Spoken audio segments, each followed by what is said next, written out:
I'm Jack. And I'm Brenden. And we're coming to you from Beyond the Terrarium. Where DIY meets naturalistic reptile. Enjoy.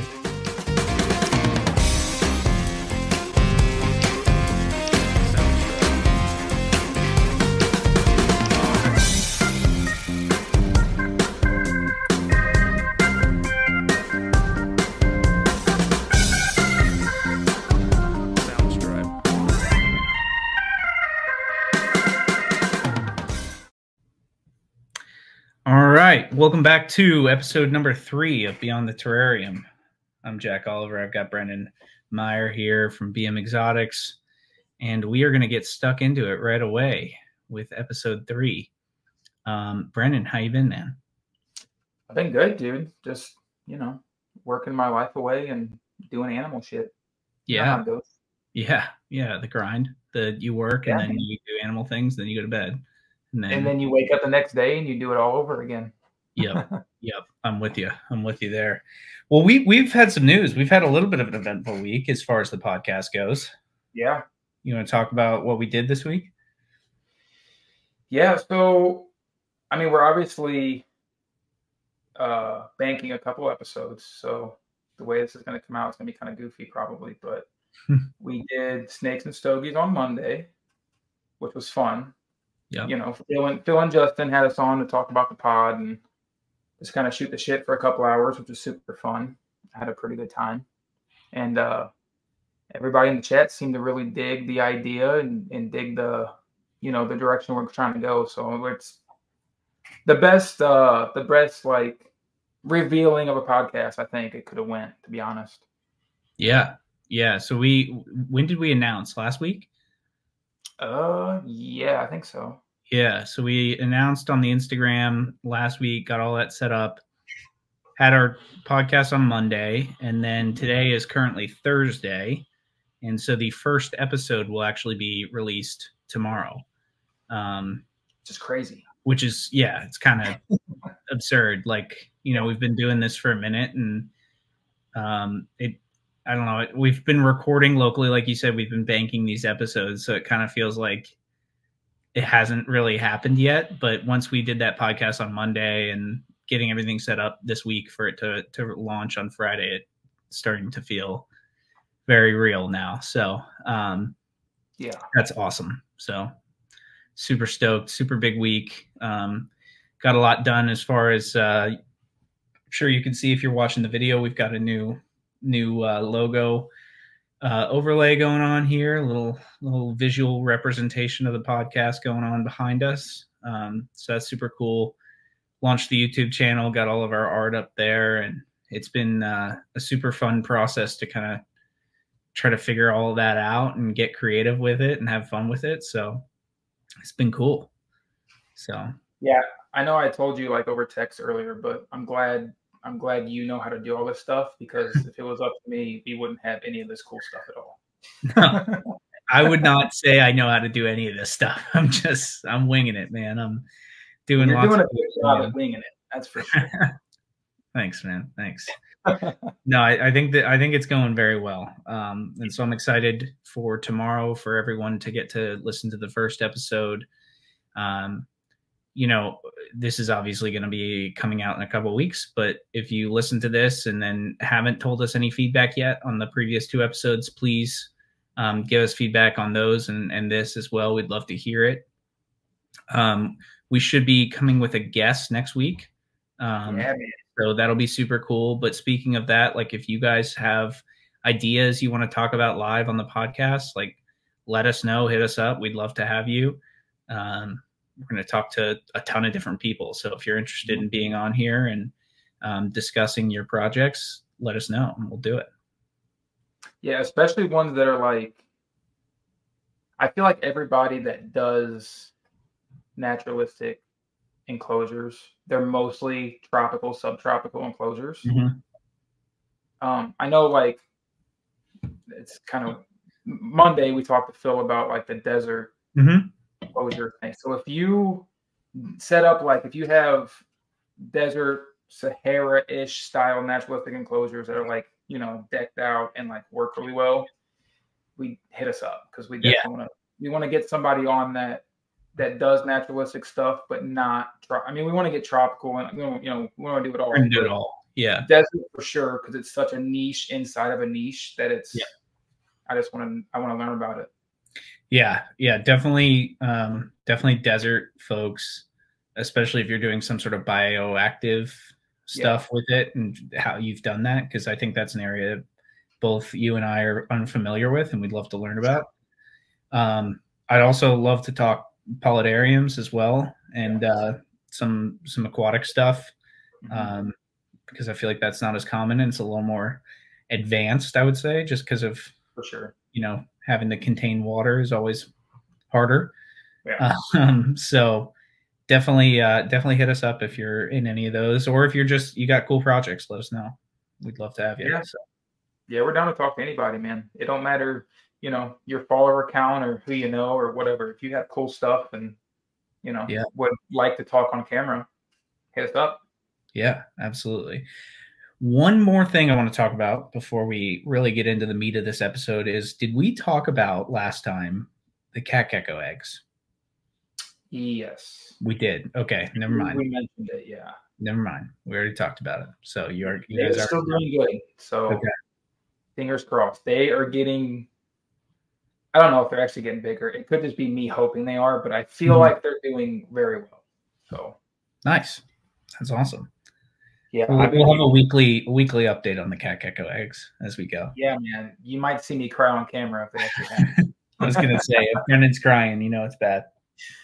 I've been keeping the room at like 70-80% humidity, man. So I've been trying my hardest to keep them as humid as possible without, getting them moldy. But they look good.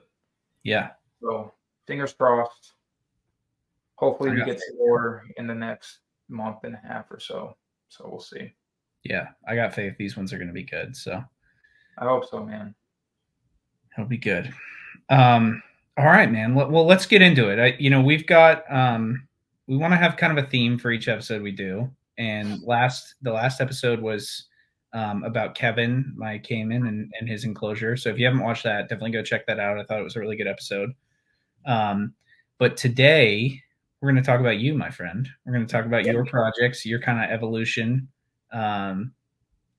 in your herpetoculture career, but also your DIY career, if you will. Kind of start to finish, like your first project all the way up until the meat of this episode, which will be on the beautiful Picasso piece behind you that you've got. So we'll definitely spend a lot of time talking about that. But to get into it first, like, I want to know all about your first ever DIY project, right? Like, I don't know what the demographic is going to be for the show yet, but I imagine there's going to be a good mix of people who have tried stuff and people who haven't tried anything and are interested in it. And it can be pretty daunting, I feel like, to start a project like this, especially when there's so much information out there. Yeah. And by project like this, I'm talking about building an enclosure for your animal, not necessarily the actual construction of the enclosure. You could do that as well, but the actual setup and styling of the enclosure, I guess you will, with the backgrounds and the decor and everything like that. So talk us through that, man. What was your first one, and what were your takeaways and all of that? Well, to preface before I start, I am by no means an expert in any of this. You're an expert. I take your opinion as expert opinion. I've only built like a half a dozen total. So over the past, I don't know, I guess it's been 2 years now. So, one every however months, 3-4 months, something like that. But the first one I did, I built the whole thing, cage, everything myself, which is originally where I found out that I'm not a carpenter. Like, I'm not a woodsman at all. I wish I was, but I'm not. So it started out with the 4x2 plywood, like 1/2-inch plywood sheets from Home Depot, right? So I built a box, which was, in hindsight, it wasn't very sturdy, to be honest. It was kind of, I'm surprised a snake didn't like bust out the side of it, honestly. But so thank God it didn't. Yeah, because he was not a nice snake. but we'll get into it too. So it started out as a 4x2 wooden box. I ended up, I don't know how to do like the sliding glass doors, or like these are the or like acrylic doors or whatever. But the track and like figuring out heights of doors, I'm not that kind of guy. So I bought a window, like a basement window, cut a hole and screwed it in. So it had like the sliding door, but it was only on one side. And you can like slide it and put a screen in and leave it open and stuff, which was kind of cool at the time. But yeah. so on that one, and I believe we have a picture and video of this monstrosity that I built. It started out, like I said, as that wooden box, and then I used, I guess it was 2 inch, inch and a half, the white foam board that's like, if you rub it too hard, like all the little fuzzy pieces fly off and they get everywhere. Like the super shitty foam board was the background. I used it's like a wire wheel attachment for a drill. And I did this outside, and I probably had foam pieces in my backyard for 6 months after this because they just fucking went everywhere. So I just like ground out, as you can see, like on the right side there's like the divots and the creases and everything in the background. So this was the first time I tried silicone and cocoa fiber. Like the classic. Spread silicone on with your hands with gloves or a paintbrush. Sprinkle your cocoa fiber on there, press it down, let it dry, kind of deal. And it was terrible. I don't like that method at all. Some people have fantastic success with it, and I tip my hat to those people because this thing disintegrated in like 6 months, probably. Yeah, which we should say that there's a way to do it. Well, I think it's more difficult than people really give it credit for being. 100%. Yeah. Yeah. I did not know what I was doing. This whole thing just came out of boredom one weekend, to be honest. So for people don't know, I live in like the St. Louis, Missouri area, like right by the Mississippi. So I get like insane driftwood and bark pieces and stuff by the river for free all the time. So like the background has like bark pieces that are glued in, make it kind of look tree-like, I guess. Yeah. Spray foam the branches in, which is a great method. I still use that method on most of my stuff. The spray foam is by far the best invention, man. I love it so much. It's gotten so expensive now, but it's so good that I don't even care how much it costs. Yeah. It's worth it. Yeah, totally worth it. Just don't get it on your hands because it absolutely sucks to get off your hands once it's dry. But yeah, man, this was like as basic and as simple as you can get building a background. I just used like the ceramic heat fixture, whatever you want to call it, from Home Depot. Threw that bad boy in, ran the cord through the back, like LED strip on the top front, like super simple, super cheap. This whole thing probably cost me $200 to do, maybe. Yeah. And it's currently in the dumpster because it was just complete trash. But it does visually look good in this picture. So, and it did its job. It held a fully adult male carpet for like a year, no problem. He never got out.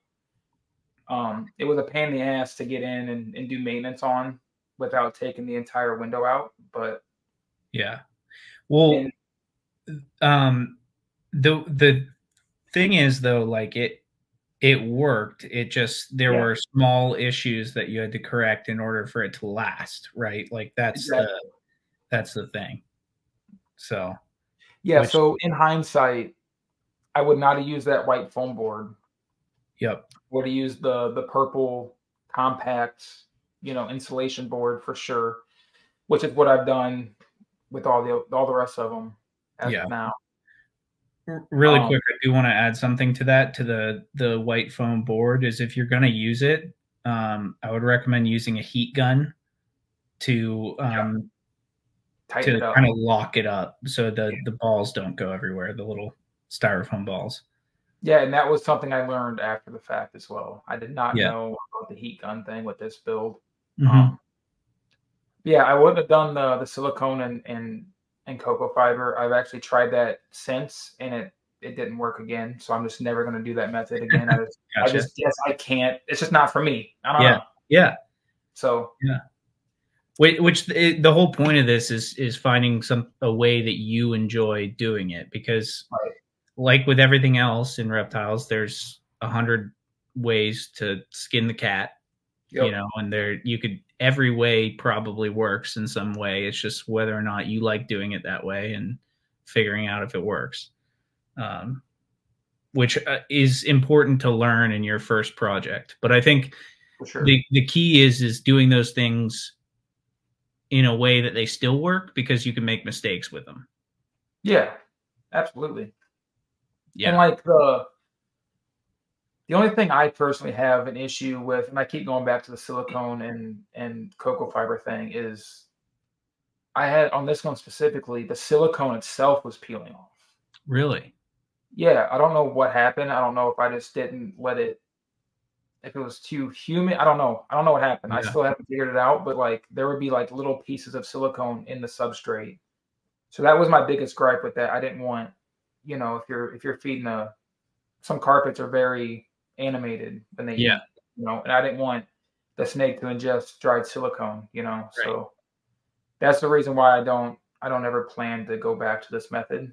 Like you said, it does work for some people. I see it on Instagram all the time. It looks incredible, Yeah. but it's just not for me. Yeah. It's not as durable as a lot of methods are. Yeah, I feel like long term it breaks down easier than the dry lock method, which is Yep. what I prefer. Okay. So before we move to the next one, biggest issues here were the actual construction of the cage, Yeah. the styrofoam, Uh-huh. the actual styrofoam you used, and then the silicone and cocoa fiber mixture, right? Yeah, pretty much the entire build minus the spray foam and the sticks. Okay, so the good things then were the spray foam and the sticks. Is there anything else that you thought that you liked from this build that you took forward? I'll be honest, Jack, I hated the entire thing. Can I tell you one thing that I like from this build? Yeah, absolutely, for sure. The forward mounted light. So Yeah. I think a lot of people just mount their lights inside on the top, which Mhm. works. But when you mount it at the front, like you've got here, Yeah. it illuminates the entire enclosure in a much better way. It I agree. you get less of the dark corners in the top corners. You get less of that. Mhm. You get better lighting on the snake because it's actually pointed at them. There's the possibility that it might be more irritating to the snake because then they've got like light pointing directly at them. But I haven't seen any issues from that on any of my cages, and that's how all of my cages are lit, is from the front. So And what's crazy with this one is it's actually, so it's in the front for sure, but it's actually pointing straight down oh at really? the very front of the cage where like the front meets the top.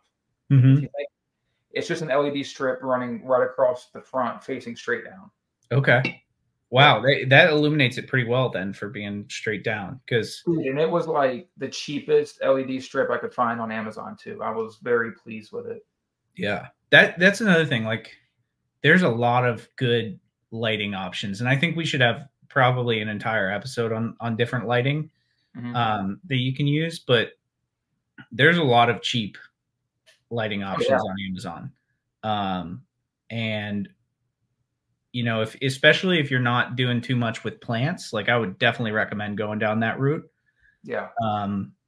And finding, just trying stuff out. I mean, you're going to spend $20, $30 on a light. Like, that's not, at the end of the day, that's not very much money to try something out comparatively to, if you're going to buy a Arcadia Jungle Dawn fixture, you're going to spend over $100 grand, $100. I feel like it sometimes. Yeah, it does feel like it, but you're going to spend probably over $100 on a light like that, which that's the best light you're going to get for sure. Absolutely. But you might as well try out some other things, especially if you're not growing plants. Yeah. So, Okay, cool. You want to move to the next one? Yeah, I do wish I had a picture of Black Flag in this cage to actually show how good the lighting actually was, but you can tell. You can tell. You can look and see it's pretty good. Yeah. And show how good or how pretty of a snake Black Flag is. Yeah, which is I'm sure most people know, but he is no longer with me. He's still alive, but he don't live here anymore. Yep. Yeah. Yep. He's down somewhere making more babies of himself, which is good. Hopefully, which Yeah. I in turn will hopefully get some back. Yeah. A nicer one, hopefully. Yeah. Someone that can actually handle and not, Yeah. like he's about to kill me. Yeah. I was lucky enough to see him at Tinley this year, and I can confirm that it's one of the nicest carpets I've ever seen. So. Oh yeah, when I delivered him to Billy, I forgot you were with me. Yeah. Got to see him very briefly. So yeah, he's very pretty. He's amazing. So okay, let's go to the next one. Yeah, let's do it. I like this, dude. I haven't looked at these pictures and stuff in so long. Is this the same one? Yeah, this is the video closer of like the back of the enclosure, like with all the bark and spray foam. But you can see the foam board. Like I didn't. Yeah, the white edges. Yeah, so a front panel goes on that, so you can't see them. Yep. But I feel like moisture just got in there and just decimated the whole thing, which is probably the main issue for the silicone falling off and everything else. Was moisture generally? I would have to assume so, yeah. Yeah. The one thing, can I say really quickly too on this is the one thing that or not the one thing, but another thing I like about it is the way you've done the corner here with that log coming out. Yeah. I think corners can be pretty difficult when you're designing a cage, because you don't want them to just be square corners, because you wouldn't ever get that in nature. And so finding a way to kind of mask the corner and make it look like it's all one continuous like piece of the jungle or whatever you're trying to create can be pretty difficult. And using a log like that or some fake rocks or real rocks or whatever can be a really good method to kind of hide those straight lines. Yeah, and I'm actually glad you brought that up, because in hindsight, again, I would not have left that space behind that log, because all the snakes so I put multiple snakes in this enclosure, like at different times. Every single one would wedge themselves behind that, and that whole log is like spray foamed in, like it's not going anywhere. You can't remove it. So they would like wedge themselves in on the backside of that, and I could not get them out to save my life. Like So in hindsight, I would have spray foamed back there and like made it like an actual tree stump looking thing or something. Yeah. So they couldn't get behind it. But like I said, first enclosure build, I didn't know what I was doing. Yeah, but that's a good point though. Is like you really got to think about where the snake's going to go and where you want to be able to get the snake out of, because you're going to have to take the snake out. You know. Yeah. You gotta make sure you're able to do that. And we talked about it a little bit on Snakes and Stogies on Monday, but like figuring out a way to do the enclosure and make it fit the snake appropriately, but not make it impossible to get out of, can be pretty difficult, especially for things like carpet pythons that just like their tail locks onto something and then they're stuck there, and you're not, especially if they're, I don't want to say aggressive, but they're a snake that's inclined to bite. Like trying to tickle its tail to get it to come off while it's trying to bite you in the face isn't a fun activity. So, not at all. But that's what's good about this enclosure, though, is like you've got one main branch, and it's easier to kind of work around that space when you've got one main branch, especially for a snake that might try to take a whack at you while you're trying to pull them out. So I think that's important to think about in your design as well. Absolutely. Yeah. Yeah. If there would have been like 8 or 9 branches strung across that thing, it would have been impossible. Because they go in between. Yeah. Especially like not being able to remove them. It would have been a nightmare. And it was a nightmare just with the couple of branches that were in there. Yeah. Yep. So I think that's good. All right. You want to move to the next? Yeah, let's do it. All right. So we got another video here. So talk us through this one, Brenden. Yeah. So this is a very visual episode, obviously. So if you're just listening to this, I'm sorry, but go watch the YouTube video because it'll make more sense. But yeah, and we're trying to describe it as well. So yeah, I'm trying. Yeah, I'll do my best to kind of visualize it for you yeah. if you're not watching. But so this is a PVC cage, first off, which is leagues better. I prefer glass, obviously, but PVC is definitely better than wood, in my opinion. Mm-hmm. I actually had a local guy build this for me. One of my dad's buddies is like super into reptiles. He keeps a lot of like big snakes and stuff. So Oh wow. he built a pair of these for back in the day when I was like trying to breed bearded dragons, which thank God I didn't go down that road. But he built a pair of these, and I actually ended up letting one of them go with one of the dragons that I sold, and I regret that as well. But so this is just a 4x2 sliding acrylic doors. Yep. It's got the front vents. I love the front vents, by the way. Yeah, I like them a lot, man. Front vents are huge, I think. Yeah, I think it makes it look, I don't know, it just makes it look more professional in a weird way. Yeah, and when you think about where the airflow is coming from in your room, like when the vents are on the side, there's not really a ton of airflow, especially if you have cages next to each other. There's not a ton of airflow going, and then the back is normally against a wall, so there's not a ton of airflow that way. So the front's like the best to get the airflow through the enclosure. Yeah, and originally before this had a background, there were a vent on either side as well, another round vent that I ended up foaming over because I didn't need them. Gotcha. But this one is the entire background minus the ledges is all spray foam. Nice. The ledges are the purple composite board. The main ledge is obviously super thick, so I just glued together like 4 pieces with silicone. Put like a gallon of paint on top of it, let it dry, carved it, did that whole thing. But this one took forever to carve. It sucked. I hated it the entire process. I was kicking myself in the ass because it took like weeks of just like a couple hours here and there to carve it and make it look half-ass decent. Yep.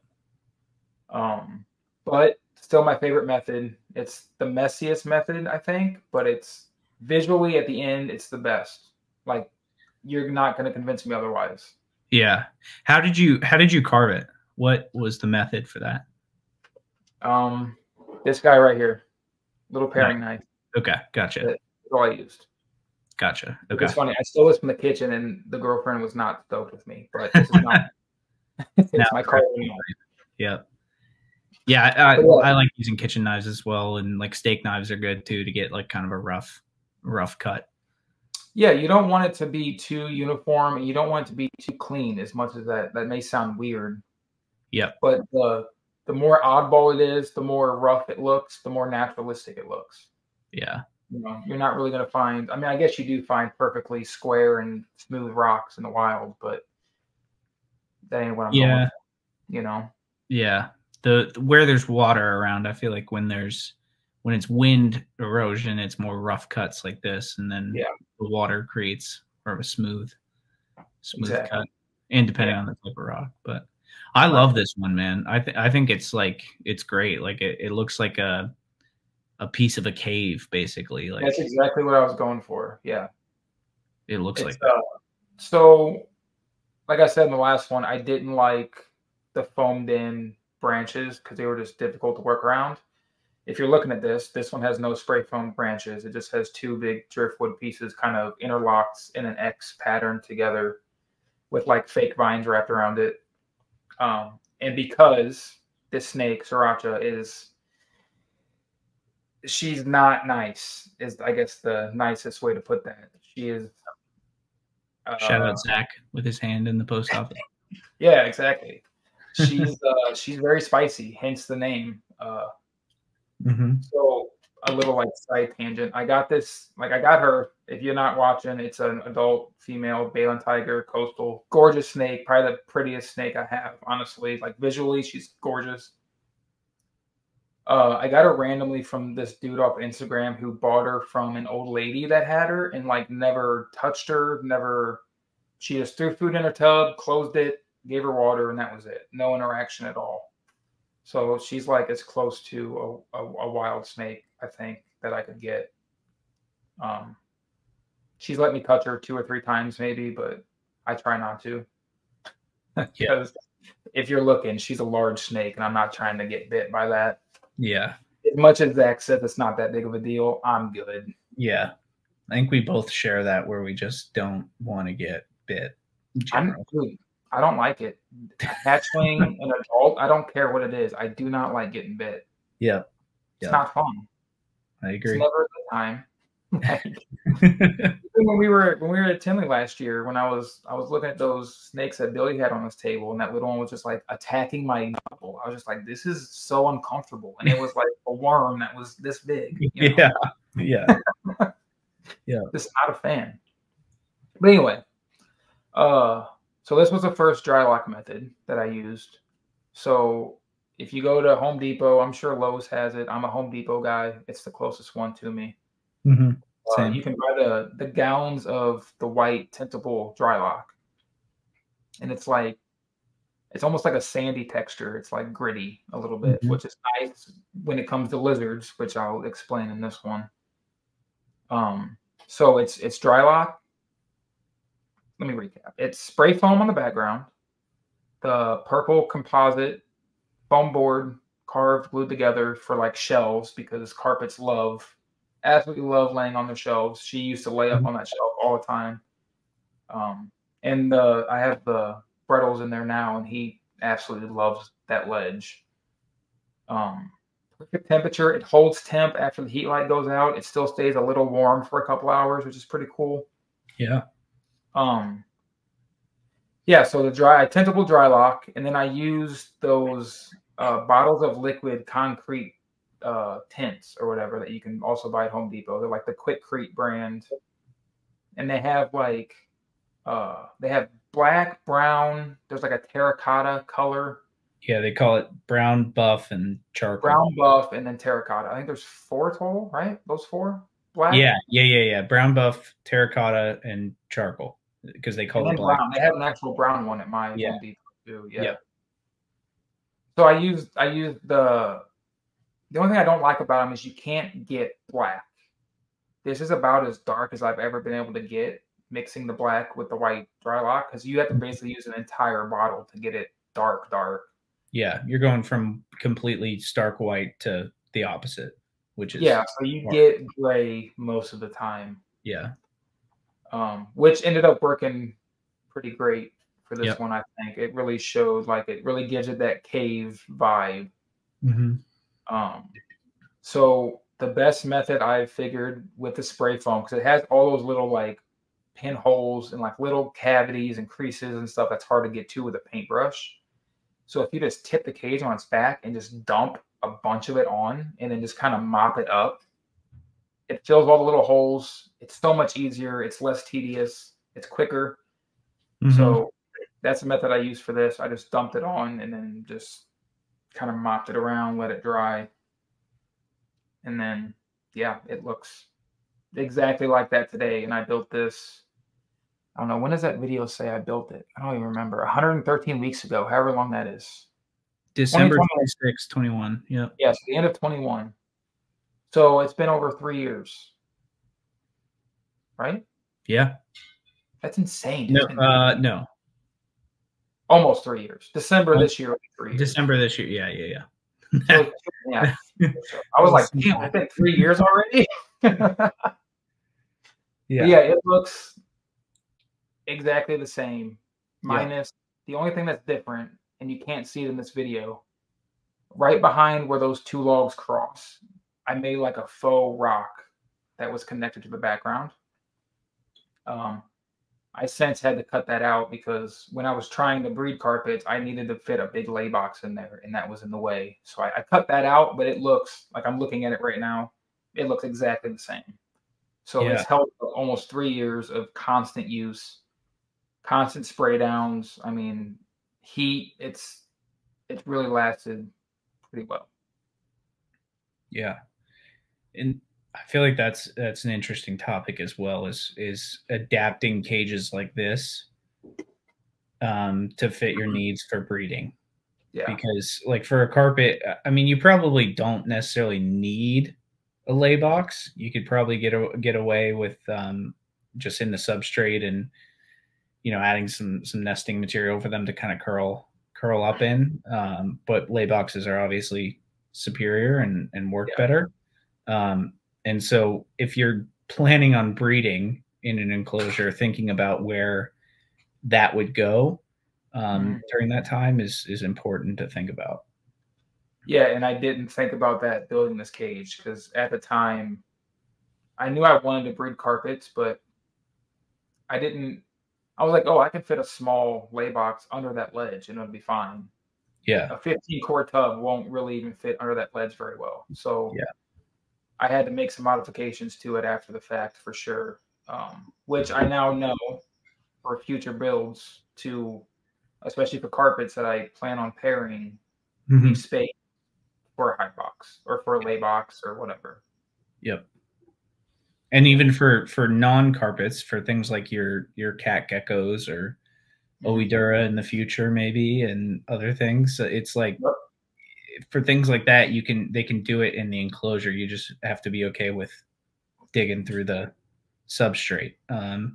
Yeah. So I know Chaz, who has actually commented on this picture here. Yeah. He uses potted plants for his anoles. Because then he can just take the potted plant out and dig through the actual pot versus tearing up the entire enclosure. Which is very smart. Yep. Yep. So thinking through things like that, one of the topics we want to definitely focus on with guests and stuff is the concept of significant behaviors, and breeding and nesting is definitely one of those significant behaviors. And if you're planning on doing that, trying to figure out how in your enclosure, when you design it, you're going to accommodate that's important. Yeah, absolutely. Yeah, you gotta really think about. I mean, you gotta really you just gotta think. You have to really sit down and be like, okay, what is this enclosure going to be used for? Yeah. What might I do with it 3-4 years down the road? You got to really. And I didn't do that with this one, obviously. It was just I want to make a cool cage for a carpet. I'm going to do that. Yeah. In hindsight, I should have really sat down and thought about, okay, this is going to be a breedable female in this cage. Yeah. That I'm going to have to have a male in here with her. So the basking spot isn't really big enough, and there is no room for a lay box. So I had to really go in and make it work. Was I don't like doing, because then it kind of defeats the purpose, in my opinion. Yeah, no, I agree. But it's also, we're talking about a lot of things that you need to consider when you do an enclosure. And I think the point of that is just so that you don't make the same mistakes we do, but also when you're doing it, don't feel pressure for it to be completely perfect, because how easy was it for you to take that rock out? It took me 2 minutes of cutting it out. It was super simple. Yeah. So and there's some other small issues, like you mentioned, the basking area and stuff like that. But for the most part, you can kind of fix these things as you go. But if you're planning it out and taking your time and thinking about it, these are just some of the things you should consider. It's not the end of the world if you don't. Yeah, I mean, it's all able to be fixed. It's just, in hindsight, you want to kind of think about all these things while you're doing it, because it's easier to incorporate something while you're building than going back and trying to retrofit something that wasn't even able to fit or you didn't think about. Just more time, more effort. Yeah, and that it's also a similar topic to what we talked about with Justin and Phil, is the difference between procrastination and then actually taking your time and thinking through it. If you've got a plan, you've already thought through it, and then you're just second guessing yourself and oh, is this the right supplies? Whatever, that's procrastination. But if it's just trying to think through the design and really taking your time before you start on it, that's a little bit different. And so trying to separate the two and think through it, because procrastination is definitely a thing. And if you're procrastinating, maybe you just don't want to do it, which is fine. As long as the animal's in a current enclosure, that's fine, it's all good. But we all struggle with procrastination because this is a lot of work, man. So, but yeah, I just wanted to side tangent on that for a little bit. Yeah, for sure. And it's, I mean, definitely worth noting, Yep. But yeah, I mean, this enclosure is great, man. And I think the coolest part about it is you didn't do any of the things you didn't like in the first one in this one. Like everything you said that you didn't like is not included in this one. Yeah, it's completely different. It's completely like every single thing you've thought about, you've analyzed, and been like, no, I don't want to do that this time. Yep. Which is important because I think you know, people watch YouTube videos, they're probably going to listen to this podcast and they're going to be like, okay, you know, I'm going to start this enclosure and it's going to be sick and it's going to be perfect when it comes out. And 9 times out of 10 on your first one, it's not going to be. The first enclosure I ever did was terrible. Like, you know, Same. you just Honestly, I think mine was terrible. And that's okay. Like you kind of got to do that. I think the point of this episode though is just to kind of at least help you not make the same mistakes. So yeah, and there's almost a perfection in the imperfection of building cages as well. You know? Yeah. Yeah. So if you quote unquote mess up a ledge and it looks goofy, when you're done, it could look extremely naturalistic and like something you'll see it, because nothing in the wild is perfect, you know, nothing. Yeah. So almost the worse it is, I know I always like we say this a lot, but the worse it is during the process, most likely the better it's going to look when it's done. Yeah. The only time and depends on what you're going for, but the only time it's probably not going to look as good is when it's too perfect and it's too straight and it's too man-made. That's when it's like not going to look good. So if you're going through it and you're like, oh, it doesn't look right, it doesn't look like right, as long as it doesn't look man-made and doesn't look perfect, it's good. Like you're on the right track. So keeping that in mind. Yeah, so like I guess the main takeaway of this episode is like you have to try and you have to be willing to fail. Yeah. Or you're never going to learn it, you know? Yeah. Yeah. The best aquascapers, the best cage builders, they all started, and I'm sure all their first builds were shit. You know? It's just part of the process. It's like riding a bike. When you get on the bike for the first time, you're probably going to fall and scrape a knee a couple times. Like it's going to happen. Yep. But eventually you get the hang of it, and you know, you make something that you're proud of and that you're proud to show people, and that the animal enjoys, uses properly, and benefits their life as well. Exactly. Yeah, that's the major key is as long as it's not harmful to the animal and it's enriching their habitat, it's good overall. Yeah. And two, like you know, somebody I think we all hold in high regard in this space is Serpa Design. And I was just thinking about this when you were talking, is if you go back to some of his original YouTube videos and some of his builds, I'll caveat with none of them were bad. They were good from the beginning. He's very talented, but you can see the significant improvements in his enclosure design and terrariums and everything else throughout like his YouTube journey. And I think that's a perfect case study for like what we're talking about today, is just the continuous improvement that we're seeing through your collection, but you can also see it in his and a ton of other people on YouTube who do this kind of thing. Like you get better as you do it more, you learn. And you know, as much as we want to try to kind of alleviate mistakes and try to help you guys succeed from the get-go, and you know, with this podcast, it's like you got to do it for yourself also to figure it out. Yeah, it's an evolution, right? You know, you gotta, and a lot of social media these days is like only showing the great parts of keeping, the great parts of your builds, you know. But if you look at this video and you look really closely, you'll see I got dry lock on the ceiling. It looks like shit. If you really look at it, like, you know, it's not perfect. Yeah. And I don't want to tell people that it is, because it's what is it? Disingenuous? Is that the word? Yeah. Yeah, that's a word. I didn't know if that was the correct word or not, but it's, I don't know, it's making it something it's not. Like it's not supposed to be perfect. It's supposed to look cool and function well. Yeah. And if it meets those two requirements and you like it, then that's all that matters. If you're having fun and you like what you're doing. Yeah. Having fun is the key there. That's it. Don't be hard on yourself. The other thing too, Brennan, is I would like to say that this enclosure is a piece of art. I think it's incredible, and I really love this enclosure. You, my friend, are not an artist, correct? I am not. No, not at all.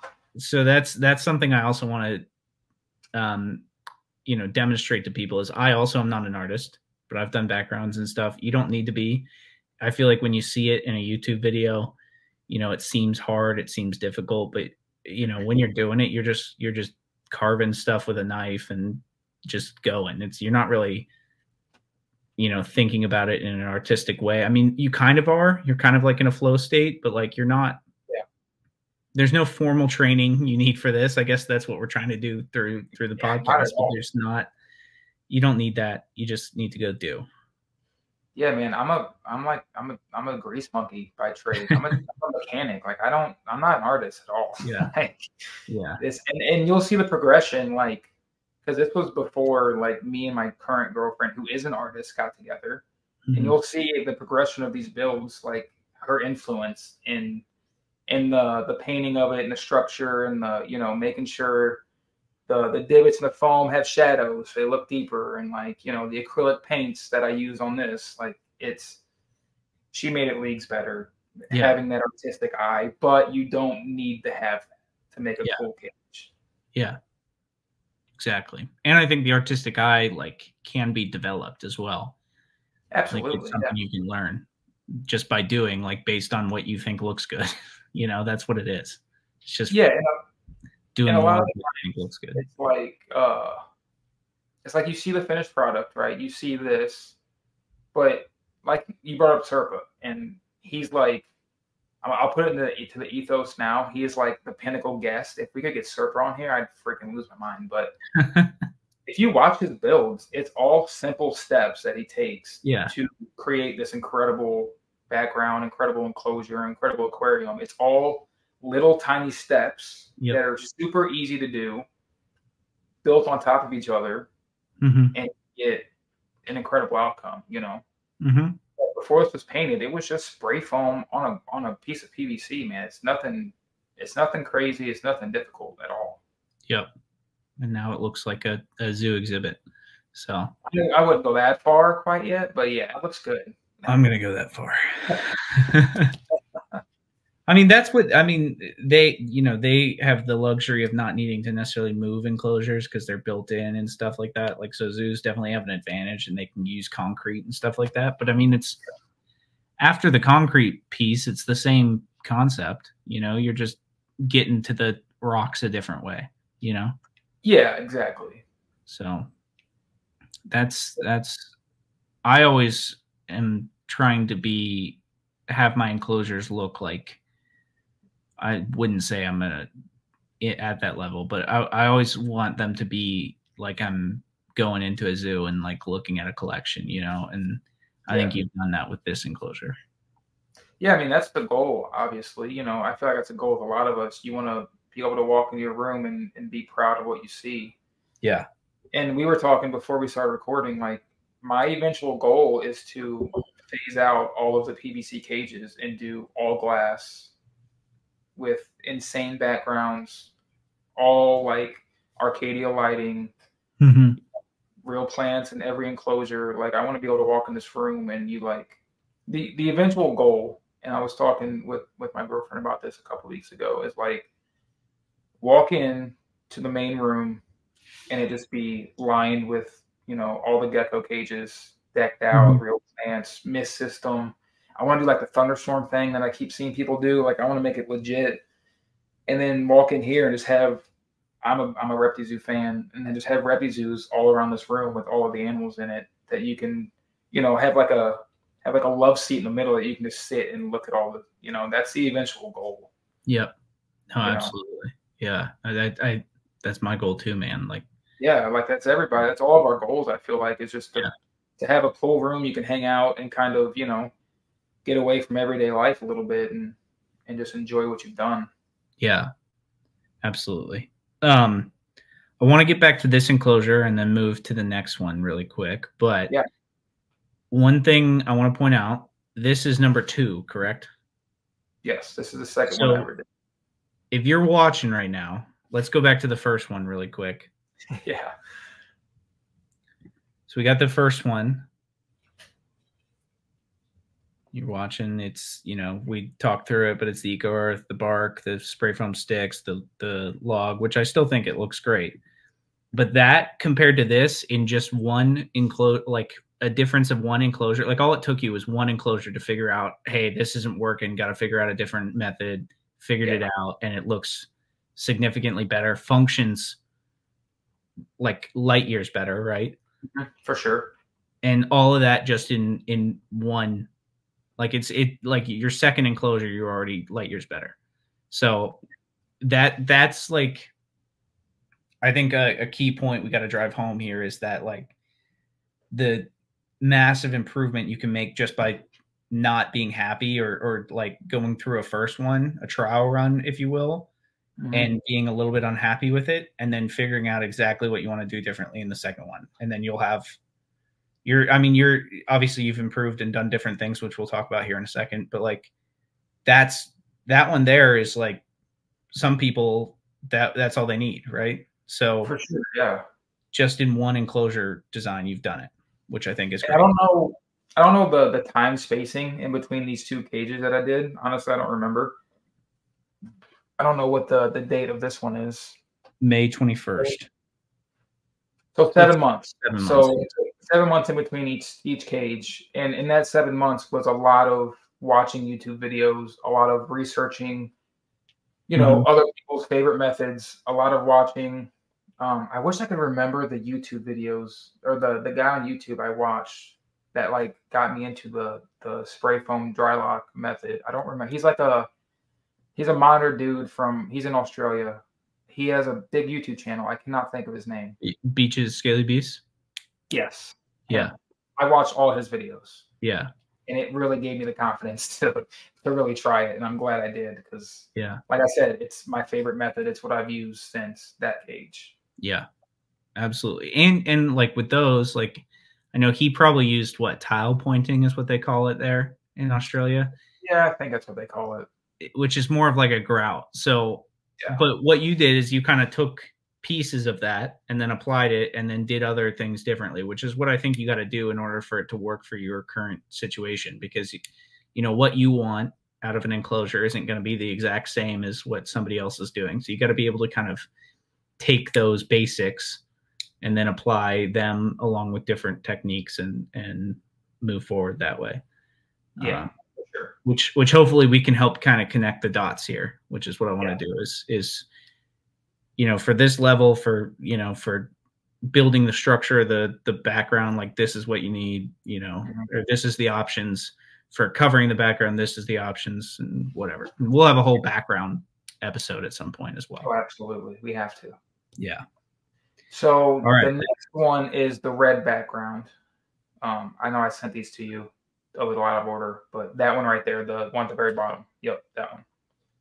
Okay, so if you go to the very first picture I sent, or I guess it was technically the last one, one more. Nope, I sent one more without it painted. I think it's back. Yeah, right there. So this was, don't mind the basement. This was like when my basement was getting built out originally, like when I first started building out my basement. So this is a drop-in. This is the first drop-in background that I made for the 3x2 black box cage. So this is the background I was talking about in the Snakes and Stogies episode with the Bairds and like how she uses it and everything, you know. So this one here, I kind of use a little bit of both the first method and the second method. I ended up using that shit foam that I don't like, the white stuff, because that's all I had on hand. So it's the purple foam board, the 1/2 inch on the outside to make the shell. It's all spray foams. And then for the ledges, I use that white, I guess it's 1 inch white foam board that breaks into the little annoying pieces. Yeah. So this one, I kind of just, I knew I wanted to put backgrounds in because this is when I first got the black box cages. And I was like starting to get everything out of tubs into cages. I was downsizing massively at this time. I mean, I went from I had like 60 snakes at one point. I'm down to like less than a dozen now, I think, probably 10 or so. Because I wanted to focus on cage builds and cool backgrounds versus the quantity of animals in tubs, you know. And I'm not anti-tub, obviously. I have, if you look back in the other episodes, I have a rack full of leopard geckos right here. They're all in tubs. Like, I'm not against it, but I feel like, you know, we all want to evolve, we all want to grow, and part of that growth for me is getting as much out of tubs as possible and getting things in the cages that I can look at, you know, that they can get some sort of enrichment out of. So this was like during the beginning of that time, building this cage was like the first really push for me doing that. So I don't know if I'm looking at this right. You built this one outside of the enclosure? yeah, so this was, I just measured the inside of the enclosure, which, and again in hindsight, terrible idea, which I'll get into. Really? Okay. Yeah. So I measured the dimensions of the inside and built this out of the cage. Because I had the snake in the cage, like it was her cage.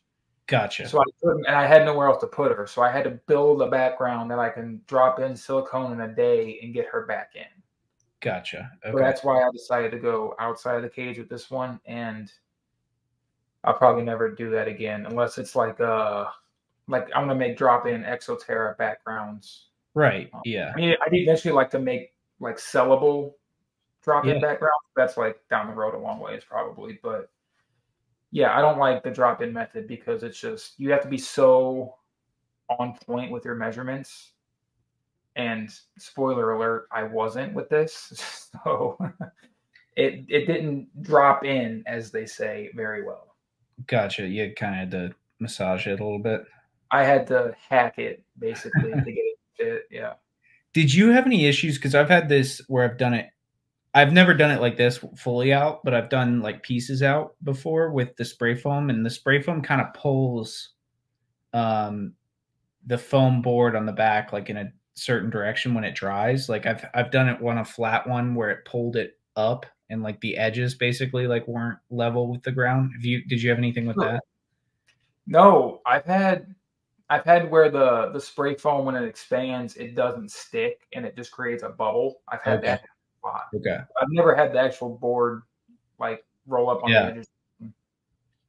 I've had like the edges curve up basically. I wonder why. Yeah. I don't know. I've seen that happen with other people too. So, but I was just wondering if you had any issues with it drying and causing any warpage or anything. No, this one actually, it went pretty smooth. It may not this is the perfect picture to show like it looks like shit here, you know? Yeah. Well, no, not yeah. It doesn't look like shit, but it looks like unfinished. Yeah, I mean, if you look at this, someone posts a picture of this on Facebook for non-reptile people, they're gonna be like, "What is that?" And it looks terrible. But as you'll see in the next picture or two, it turned out incredible, and it's still like one of my favorite builds to date. Yeah, this is like pre-carved and everything, right? I don't think, no, this isn't carved at all. The background's not carved. The ledges are sort of, but the background has yet to be carved on this one. Gotcha. Okay. And I ended up not using any of the sticks because I didn't like them. I get that, and I've had that before. No branches. I think it's hard. What's that? No branches in this cage, just ledges. Just ledges. Yeah, which looks sick, which we'll see in a second, and it looks incredible that way. I think sometimes branches can be hard too because you need to. I feel like for branches to look cohesive, they have to be like the same style of wood. Yeah. Or enough of each that you can kind of be like, okay, well, there's like a couple different trees here, but you have to have multiples of each. No, man, they have to be my OCD. They have to all be the same, or I don't use them. Yeah. It can just be kind of hard to mix match branches. Okay, so you carved this with the paring knife as well? Yep, same knife. Okay. Yeah. Have you ever used any of the hot wire or anything like that? I've only done the wire wheel and this knife. That's all I've ever used. Gotcha. I take that back. I lied. I used So my girlfriend's really into like ceramics, so she has like all the like ceramic tools, like the carvers and the stuff like that. I've tried Gotcha. those, but they, especially with the spray foam, I found like if you put too much pressure, they rip such a big piece off that it just doesn't. I don't think it looks good. At least for me personally, I can't get them to work how I want them to, so I just use the knife. Gotcha. Now, Okay. Yeah, and on that point, just quickly, is if you are going to use a hot knife, just for anyone listening, which is or a hot wire, which is basically just like they make a bunch of different attachments, but it's basically like an electric thing that burns through the foam. yep. Don't use that on spray foam because if you melt the spray foam, it actually creates a really toxic fume. The regular foam creates a pretty toxic fume as well, but it's much less toxic than the spray foam. Because the spray foam's got a anti-inflammatory basically, so it can't. I don't even know if that's the right word, but it's a flame retardant would be the right word. Yeah. And so when you burn it, it's not supposed to be burned, so it's got a toxicity to it that can really cause you damage down the line. And I don't know like if it would release over time as well in the enclosure afterwards. So just be careful with that. It's a great tool if you're going to use it on foam board. Definitely recommend it there. Just don't use it on spray foam. But, yeah, and I feel like it goes without saying, but I'll say it. Do all of this in a well-ventilated area. Yeah. Especially if you're using silicone, because it's just, talk about burning your nose and eyes, man. It is brutal. And the smell lasts for weeks. Yep. Yep. And wear gloves too, because silicone can burn your skin as well. Yeah, just take all the precautions that you don't think you need. Take all of them. Yeah. I'd even recommend wearing a mask if you can. I don't necessarily do that myself, but follow my words, not my example. But I mean, all of this stuff is like probably long-term effects and cancer causing down the road. So it's probably fine in the immediate future, but long-term it'll cause you problems. So just be careful with it. And I just want to note that you can see my paring knife in this picture. You can. The same one. I've been using it forever, man. I love it. Famous. The famous paring knife. Yeah, man. But so this one, I mean, it's pretty self-explanatory. It's pretty much the same process as the last one, minus the painting. So this was when I was already with my current girlfriend, who is the artist. So she helped me with the color choice and the painting of this one. And as you'll see, if we scroll to the next picture, it's pretty legit, I think. Yeah, I think this one's great, man. Out of the enclosure without the lights, it looks pretty drab and boring. I'll be honest. It just looks like it's brown, which it is. It's just multiple shades of brown. But in the enclosure, I love this picture, man. It looks so good. Look at that. Oh, I'm really proud of it, man. I love it so much. Again. What's that? The front light giving you that the portrait almost view of it. Yeah, there's one thing Black Box does well is their LED lighting, man. It's pretty incredible. But no, I mean, the way you've carved it, the ledges, everything, it looks incredible. Yeah, so I know this is like a couple weeks after our Snakes and Stogies episode, but that ledge on the bottom center is where the Baird's has made her tunnels, what I was talking about. I stuffed that with like substrate and sphagnum moss, and she like created a cool little hide, humid hide basically underneath that ledge. And she spends a lot of her time there. But the best part is, so I was going for, let me go back. This was originally built for my adult female Baird's that I had, and I decided to get out of Baird's, but then I kept the one female from Justin because it was a gift. I don't want to get rid of her. And I'm glad I kept her because she's currently in this cage. But I was shooting for not necessarily visually a rock cut, but I wanted multiple ledges with like bigger spaces, a tighter space on on the right side, Mhm. somewhere where they can get into and feel secure and kind of crawl around. And that's exactly what she does with this, man. She, like, if I'm looking at her right now, she's like strung out on that very top ledge and just looking at me. And it's awesome. It's so cool, man. That's amazing. I love it so much. That's awesome. Yeah, this enclosure is like, I think it visually does look like a rock cut. I mean, I haven't obviously been to West Texas or anywhere like that, but I mean, it's like sheer rock and then ledges and then caves, and that's what it is. That's what sheer. I just meant like color wise, it doesn't quite look like a Texas rock cut, but gotcha. It's funny. Originally, when I was doing this, well, I guess not originally. After I got rid of the Bairds, and I got those pair of Brettles from Ben, I put the male in here, and him against the red rock was just chef's kiss, man. It looked like a rock ledge in Australia. It's incredible. Awesome. Yeah, it does kind of give that Alice Springs color a little bit. Yeah, but to go back to never doing a drop-in background again, it's fine now. I feel like long-term it won't be. It ended up being too tall, basically. So I trimmed it down as much as I could, but to screw the top down, it's not bowing really per se, but it's a little like the front right door is like catches now, so it's off kiltered a little bit because I had to kind of shove this thing in. Gotcha. It's not siliconed or anything in there. It is just shoved, and I screwed the top down on top of it, and that's where it's at.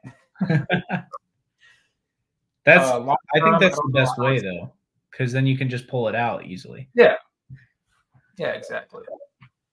So, in hindsight, again, I should have measured twice, built once, instead of measuring once, saying, "Oh, I got this," and then building it too big. Yeah, but trial and error, man. It's all about learning. Yeah, I'm like that too, though. As I just kind of go for it. I measure it and then just send it. But I think this one's phenomenal. Yeah, I love it. And I will say, the white foam board soaks up so much dry lock that the left ledge, the bottom ledge, if I look at it now, the dry lock is starting to kind of come off the back kind of corner there. I don't remember when I built this. I think it was like a year or two ago. But I mean, it still looks pretty phenomenal. The only thing I wish I would have done is made cutouts for the vents in the black box cage. I didn't do that.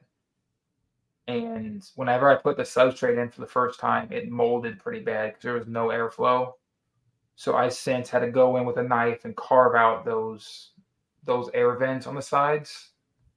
So it kind of looks like crap now because you can see the spray foam. I haven't painted it again, but just, learning experience for the next one.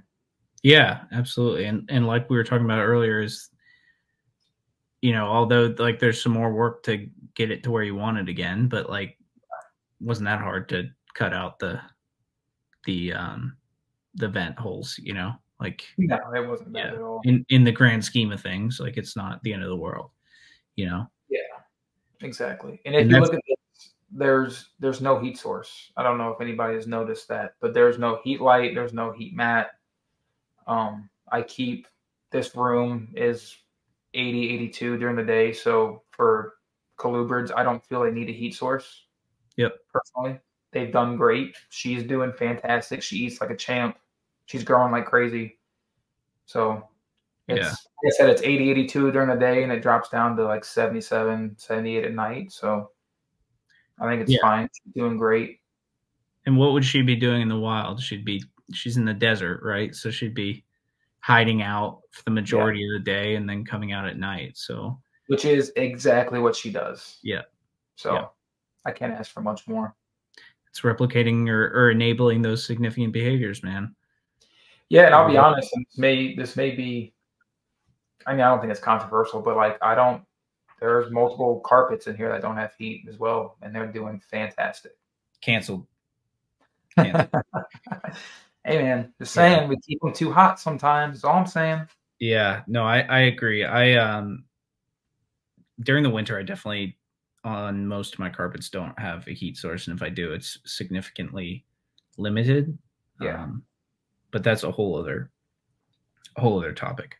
I actually, to go on a little tangent here, the last cage we showed, the Sriracha's cage, the 4x2, the heat bulb in that. So I know my way around wiring. Like, I do it for a living. You know, I have to do wiring at work and stuff. Mm-hmm. Somewhere down the line, I don't know if it's like a connection issue or if it's like the actual like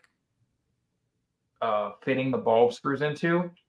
But there are some days where the heat light just won't come on, and some days it does. And I could fix it, but I've noticed on days that it's on, the snakes use it, obviously. You know, I have, like I said, I have the Brettles in there now. On the days that it's on, he uses it for a couple hours, you know. On the days it's not on, I notice he cruises a lot more. He's more active. He moves around more. That's kind of sick, man. That's kind of like the perfect scenario because it's as randomized as it gets. Like you can't replicate that in a timer or anything like that other than manually. Yeah, some days it comes on and some days it doesn't. And there's sometimes where it's multiple days in a row it doesn't come on, and then it'll come on every day for a week. And I don't know what the issue is, but it's a very cool issue, and it's given me a lot of feedback on like their behaviors because, like I said, he's more active when it's not on than when it is on. Yeah, that's interesting. I'm no expert, but I'm just saying. It'd be sick to have a timer that like randomly generates days where it's not going to come on. You know? Yeah, and it sucks that we don't have anything like that. You know? Yeah. Well, like I mean, I can do it with a smart plug manually. Yeah. You know, I can turn it off and on, but then it's not as randomized, you know? Yeah, I like the fact that I wish I could figure out what was quote unquote wrong so I could do it to all of them because I think it's cool. Yeah. Yeah, no, that's awesome. I don't know. I think with the way AI is going, I can't wait until some of that gets implemented into the reptile hobby because you know, programming an AI function in your smart plugs to do that would be awesome. Yeah. We're big fans of AI over here. We have utilized that for quite a bit of this podcast just for help. Yeah. So yeah, I just think that's a cool little tidbit I've never really talked about that I just kind of remembered while I was talking about not having heat in this cage. It's pretty cool. That is cool. It's cool to see how they interact with that. Yeah. Yeah. I mean, I'm sure, like you were saying, when it's off, they're moving a lot more. It's probably just like a overcast day. I mean, when do you find snakes when you're herping? Normally it's an overcast day. Yeah. That's amazing. I love that. Yeah. And I honestly personally notice whenever they don't have a heat source, they move more.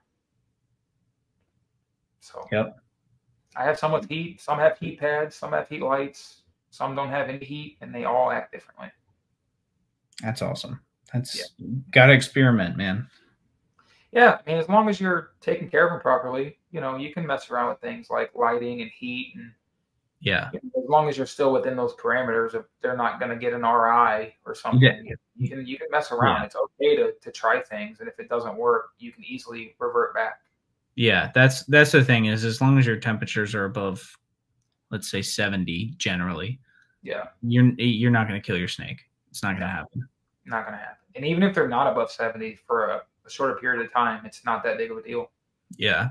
And this is, I do want to caveat, this is specific to snakes generally. It's not, there are a lot of lizards that would not do well like that, like monitor lizards. And yeah, I wouldn't let a heat light not come on for any lizard personally.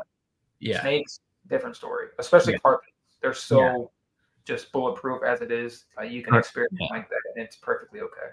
Carpets, colubrids, those. Yeah. All right, cool. Well, for the sake of time, I think we got to move. We got to keep moving here. We got to get to the next,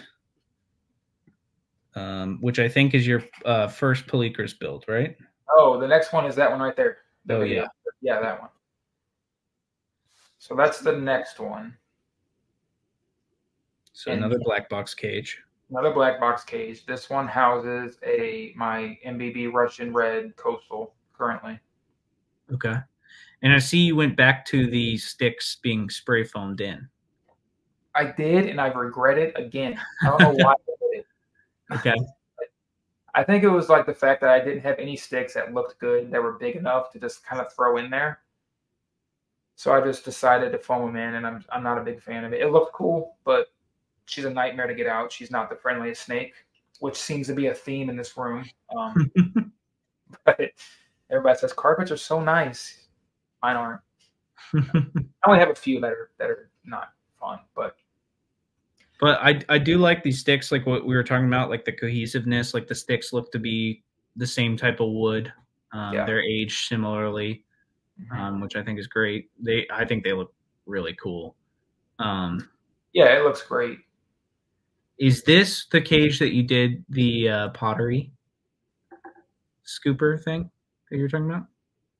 Yeah, this is the one I tried that on, and you Yeah. can kind of see it a little bit on the back. I like that look. It looks almost like a moon craters, you know? Yeah, and it also kind of looks like you know that stone that they use for like African cichlid aquariums? It's like that white, but it's got like those holes in the pockets in it. That's kind of like what it looks like. But like, yeah, like moon rock or lava rock or something like that. Like it looks like a really porous rock, which I like a lot. Yeah, it ended up turning out pretty good. I'm just not a huge fan of it takes a lot more time to use that than it does the knife. That's why I don't like it that much. Plus, like I said, it takes too big of chunks for me. I like to a little bit at a time, kind of carve at it or whatever. But as you can see, this one has the vents that I cut out originally on the back, the top right there. You can kind of see it cut out there, which helped a lot. I painted the roof of this one, or the ceiling, whatever you want to call it. I only did that because I spilled dry lock over it anyway. So I was like, well, I'm not going to be able to clean this up, so I'm just going to paint it. Is that with dry lock as well, the top? Yeah. And it kind of turned out sick, man. It kind of looks pretty cool. Yeah. I like the cohesiveness of the color versus like having a white ceiling or something. Yeah, so this was the first one where my girlfriend kind of gave me the lesson of layers. Start very dark, work your way to highlights, and it freaking worked, man. I mean, it looks incredible. The detail is insane. It looks even better in person, honestly. So why does that work better? Dude, I don't know. I'm not an artist. I have no idea. But the one thing I'll say, when you start dark, it gives you your shadows, right?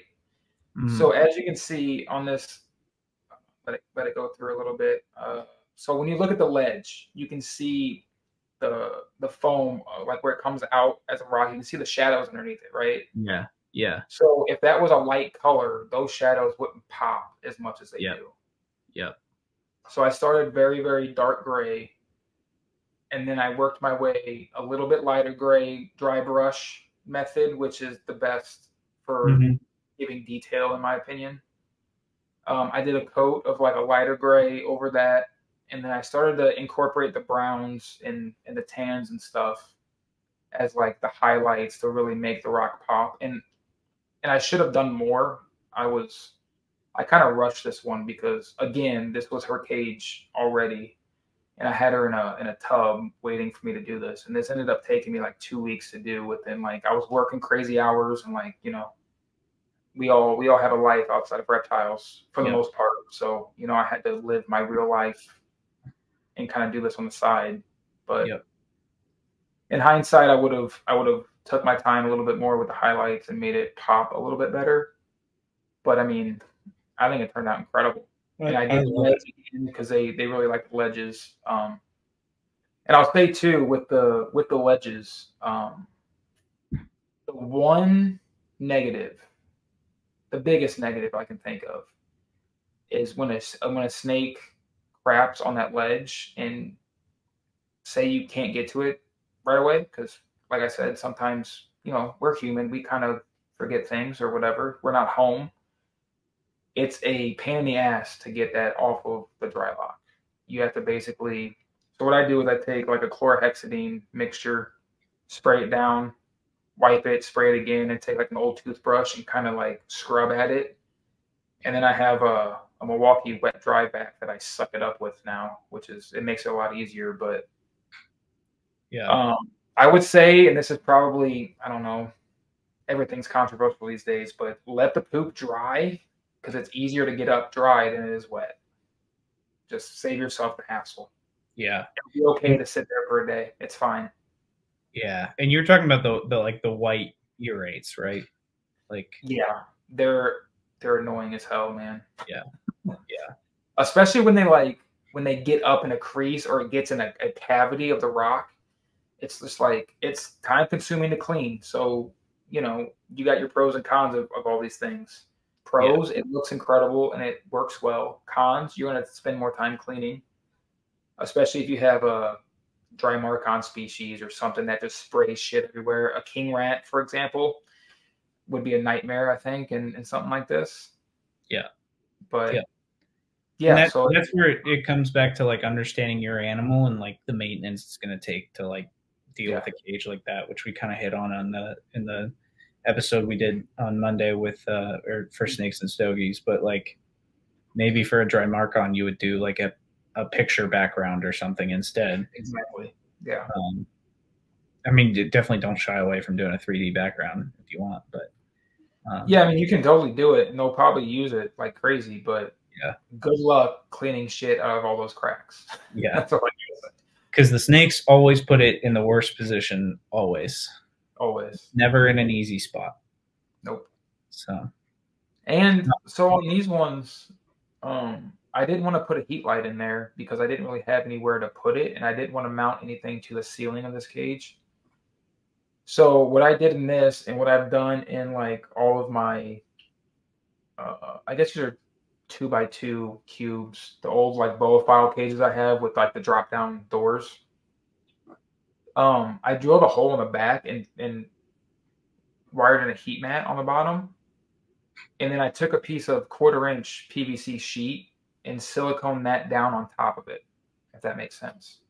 So it kind of radiates the heat a little bit better. And if the heat pad ever goes out, I just got to cut that square out, pull the heat pad out, put a new one in, And that's on the bottom of the enclosure, not in the left? Yeah, so like the bottom left is where, like, under the hide. I didn't want to put a heat mat and then be directly on it because I don't like that. Yeah. So I wanted to have some sort of buffer and barrier. And for the record, I keep my like all my heat mats are only at like 86, so it's not going to burn through the plastic or anything. I mean, they've been like that for years now, and it's fine. Nothing's ever gone wrong. But just to preface, don't put a 95, 96 degree heat mat in between two pieces of plastic. Yeah. And probably don't use like heat tape. Like probably use an actual heat mat, right? Yeah, use an actual heat mat on an actual thermostat. Yeah. Temperature control. Yeah. So that's what I've done with this one.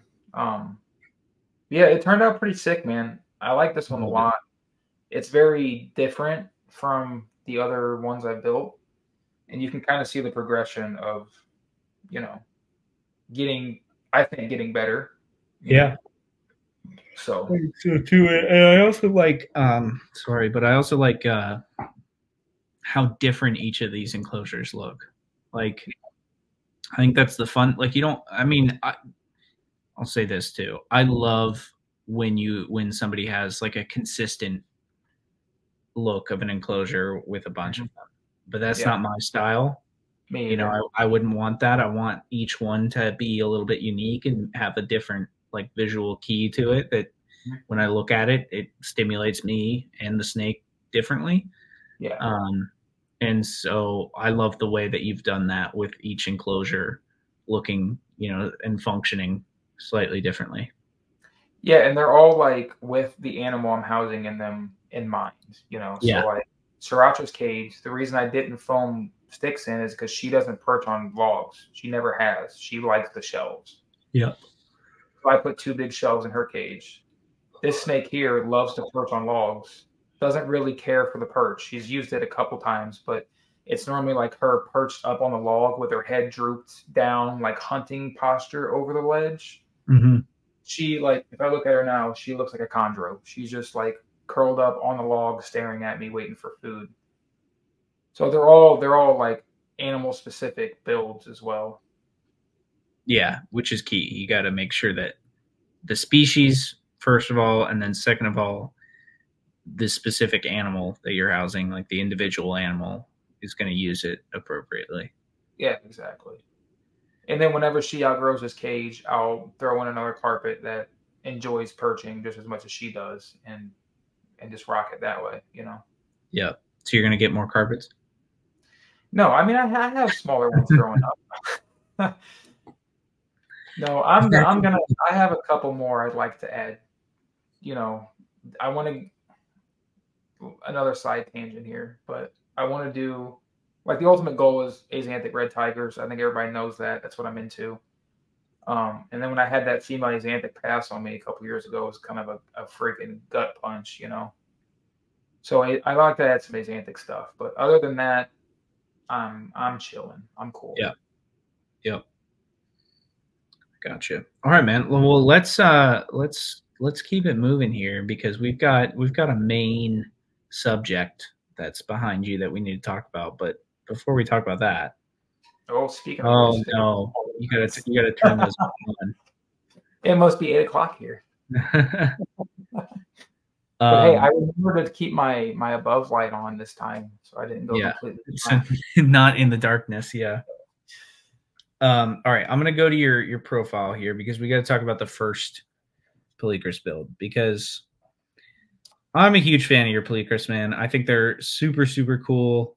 I know like you've got obviously a ton of different cool species that you've got working. I mean, we're scrolling your Instagram right now, and there's just constant amazing stuff. There's that snake in that enclosure. Oh, yeah, there she is right there. Yeah, she loves the perch.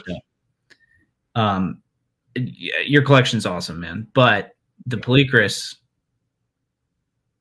personally, are my favorites of your collection, and I think they're, as far as a species, like kind of the coolest. So I want to talk about this enclosure.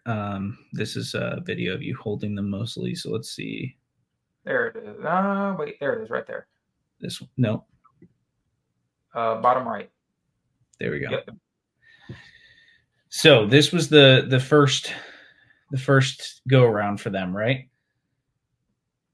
Yes. This is the 2x3 Repizoo. This is my first Repizoo. This is my first Polychrist build. This is a lot of firsts.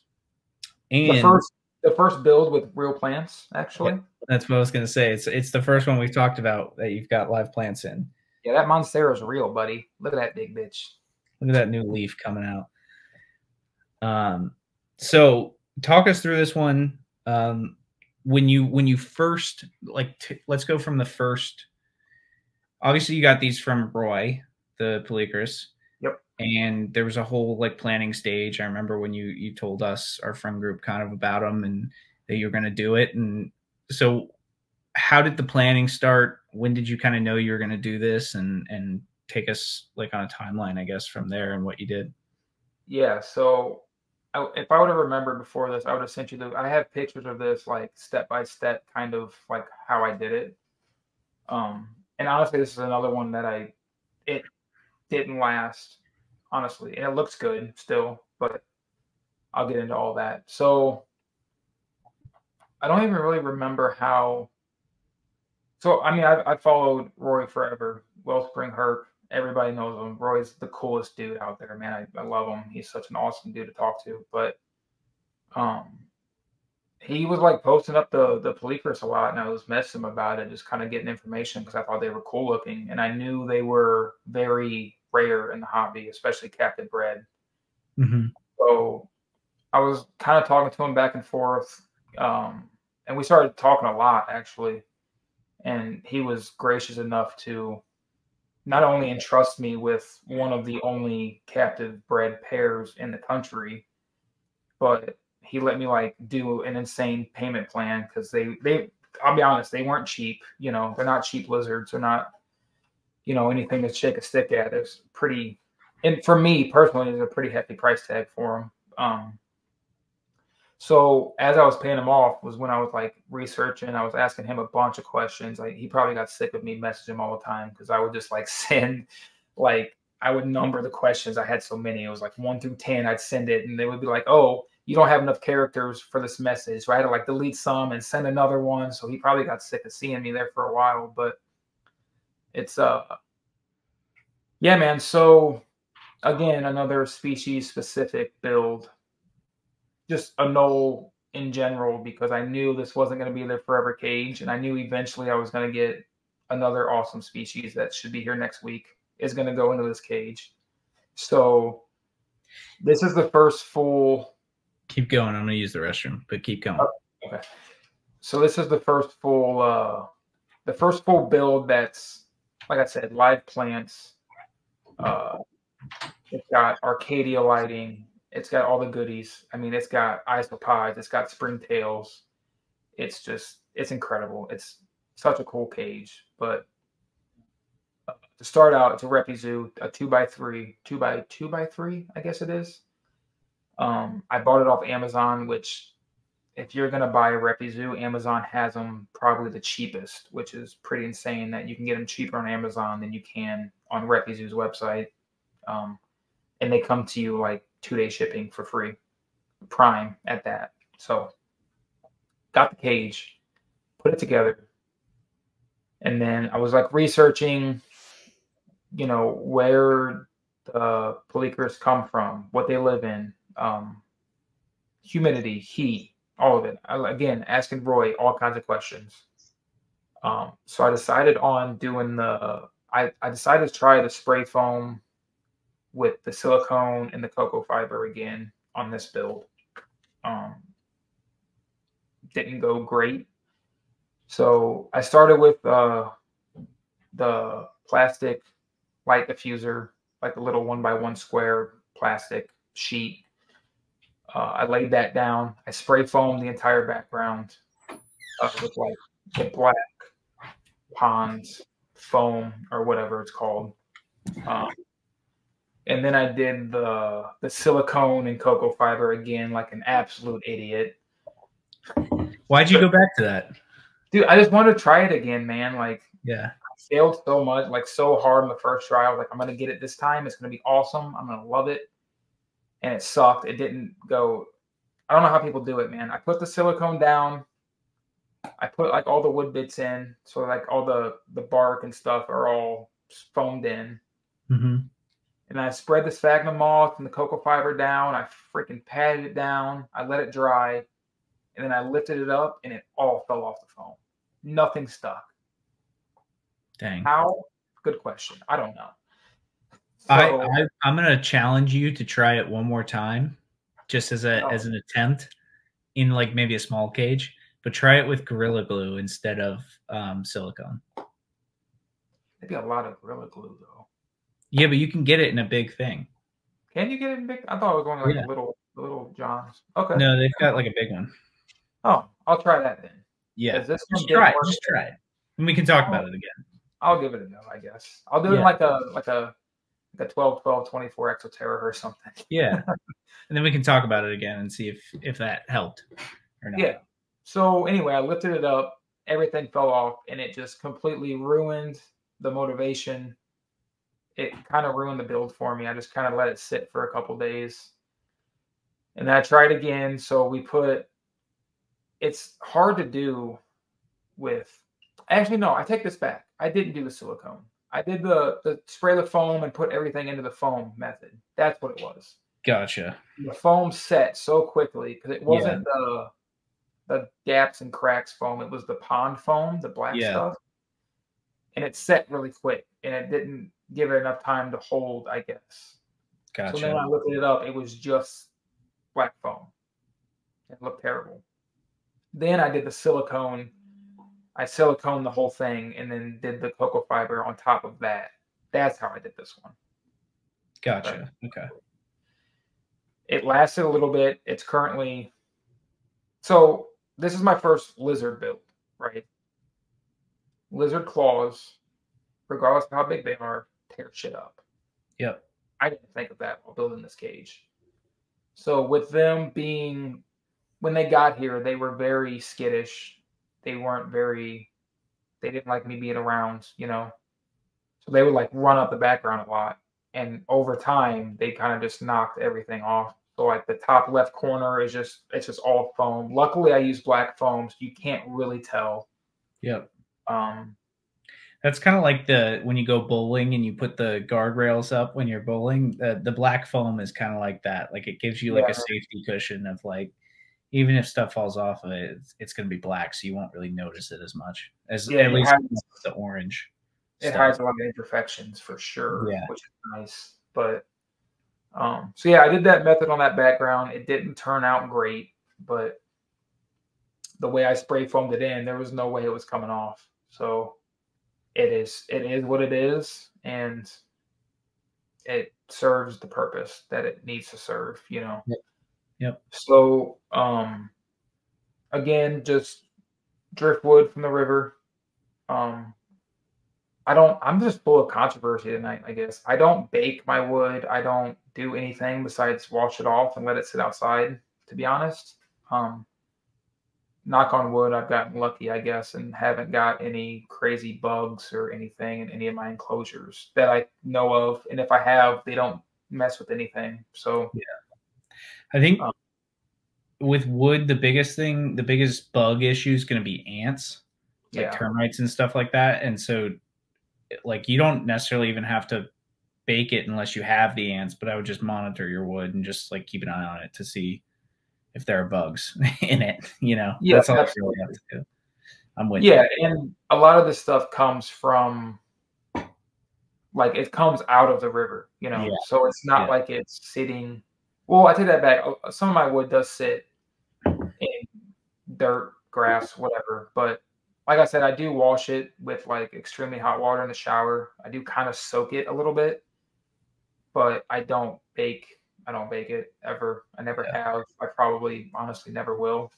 Especially big pieces. Like, you're not fitting that in your oven anyway. Yeah. So it is what it is. I know some people are like sticklers about things being as sterile as possible, and I would argue that sterile is not necessarily best, but that's a different topic for another episode, I guess. Yeah, and you can avoid a lot of the bugs too, as long as you're just not picking rotting wood. Like if it's not rotting, you're good. Yeah. Be conscious of what you're grabbing, obviously, but yeah. So driftwood. And like I said, this was the first enclosure that had live plants. This was my first go at using live plants in an enclosure.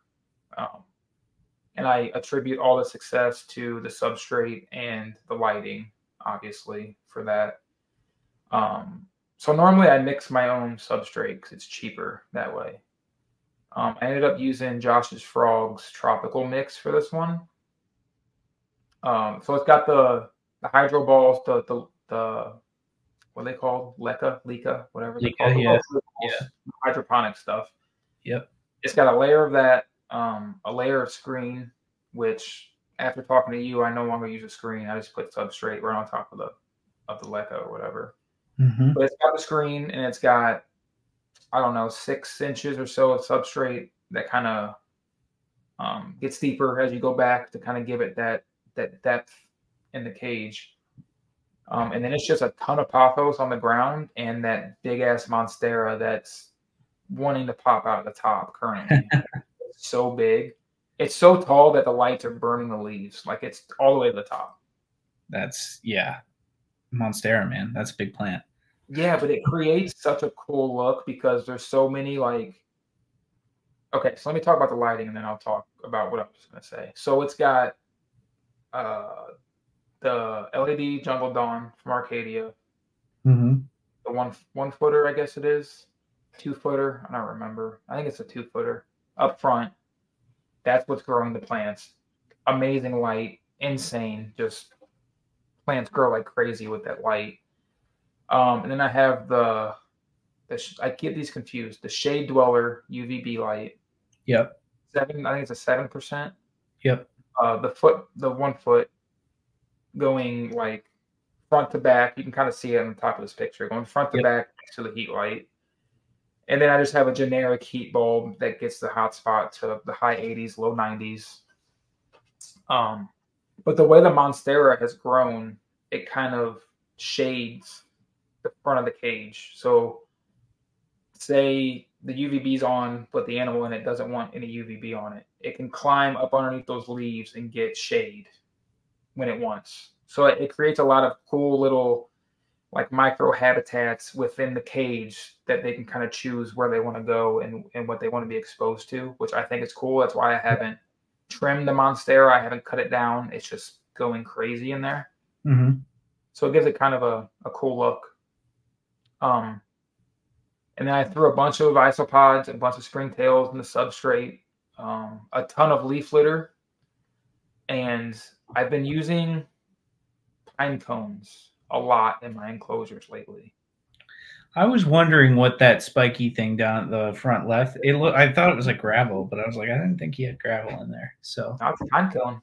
Yeah.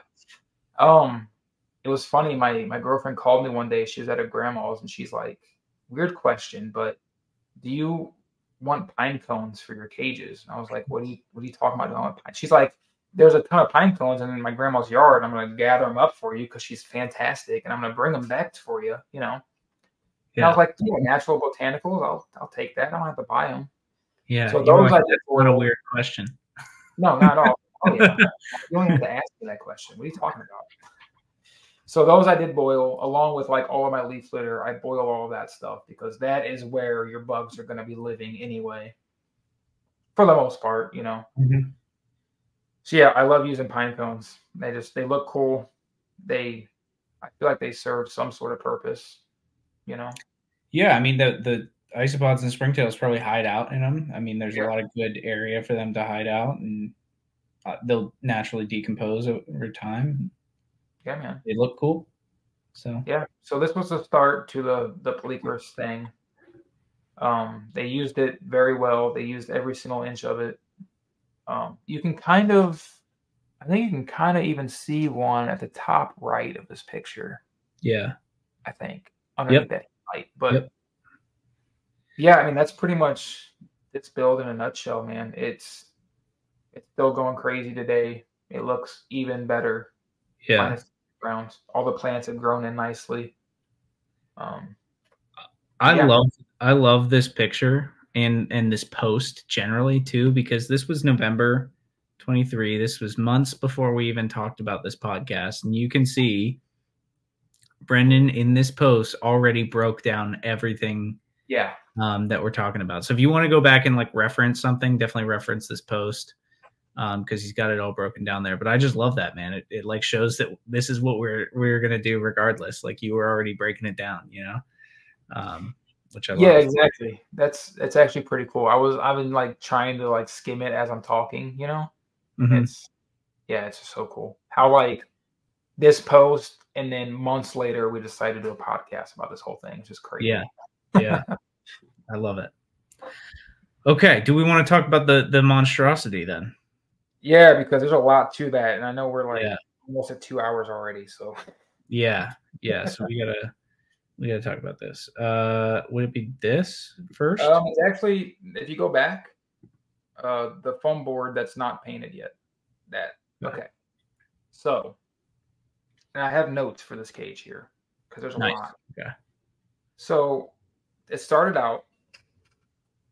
So the monkey lizards don't get huge, right? They get long because their tails are extremely long, but they're pretty small lizards in the grand scheme of size, right? What, like 5 inches body wise? Yeah, I'd say like 5, 5-ish for an adult female. Males get a little bit smaller. Okay. So it started out, I bought a 36, 18, 48 Reptizoo, right?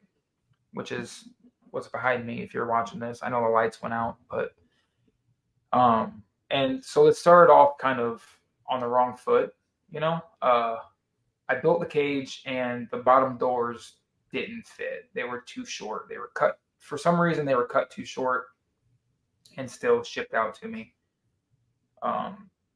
So I contacted ReptiZoo, and it was a whole ordeal. And they told me they don't make the doors or whatever, and they couldn't send me a replacement set of doors. So that's a negative mark for ReptiZoo, but I still love your enclosures. Sponsor me, please. So I went out to Home Depot and just had acrylic doors cut for the bottom. They fit great. The enclosure, other than that, is fantastic. It has 2 bottom sliding doors and then 2 top sliding doors, which I think is a pretty cool setup. So you can pretty much access all 4 corners of the cage, no matter where the animal's at. You can really get in there and do what you need to do. So this is the biggest background I've built to date. It's 3x3, I think, total. I left a foot gap on the bottom side for substrate and whatnot, but this thing took me, I'm trying to think, man. I think I carved this entire thing in a day. I think you did, because you were sending us stuff about it. Yeah.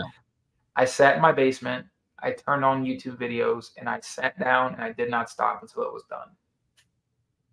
And it was grueling. It sucked. I wanted to quit halfway through.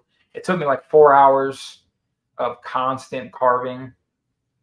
But I mean, the results kind of speak for themselves. Once we get rolling with the pictures and the videos and stuff, it looks pretty fucking insane.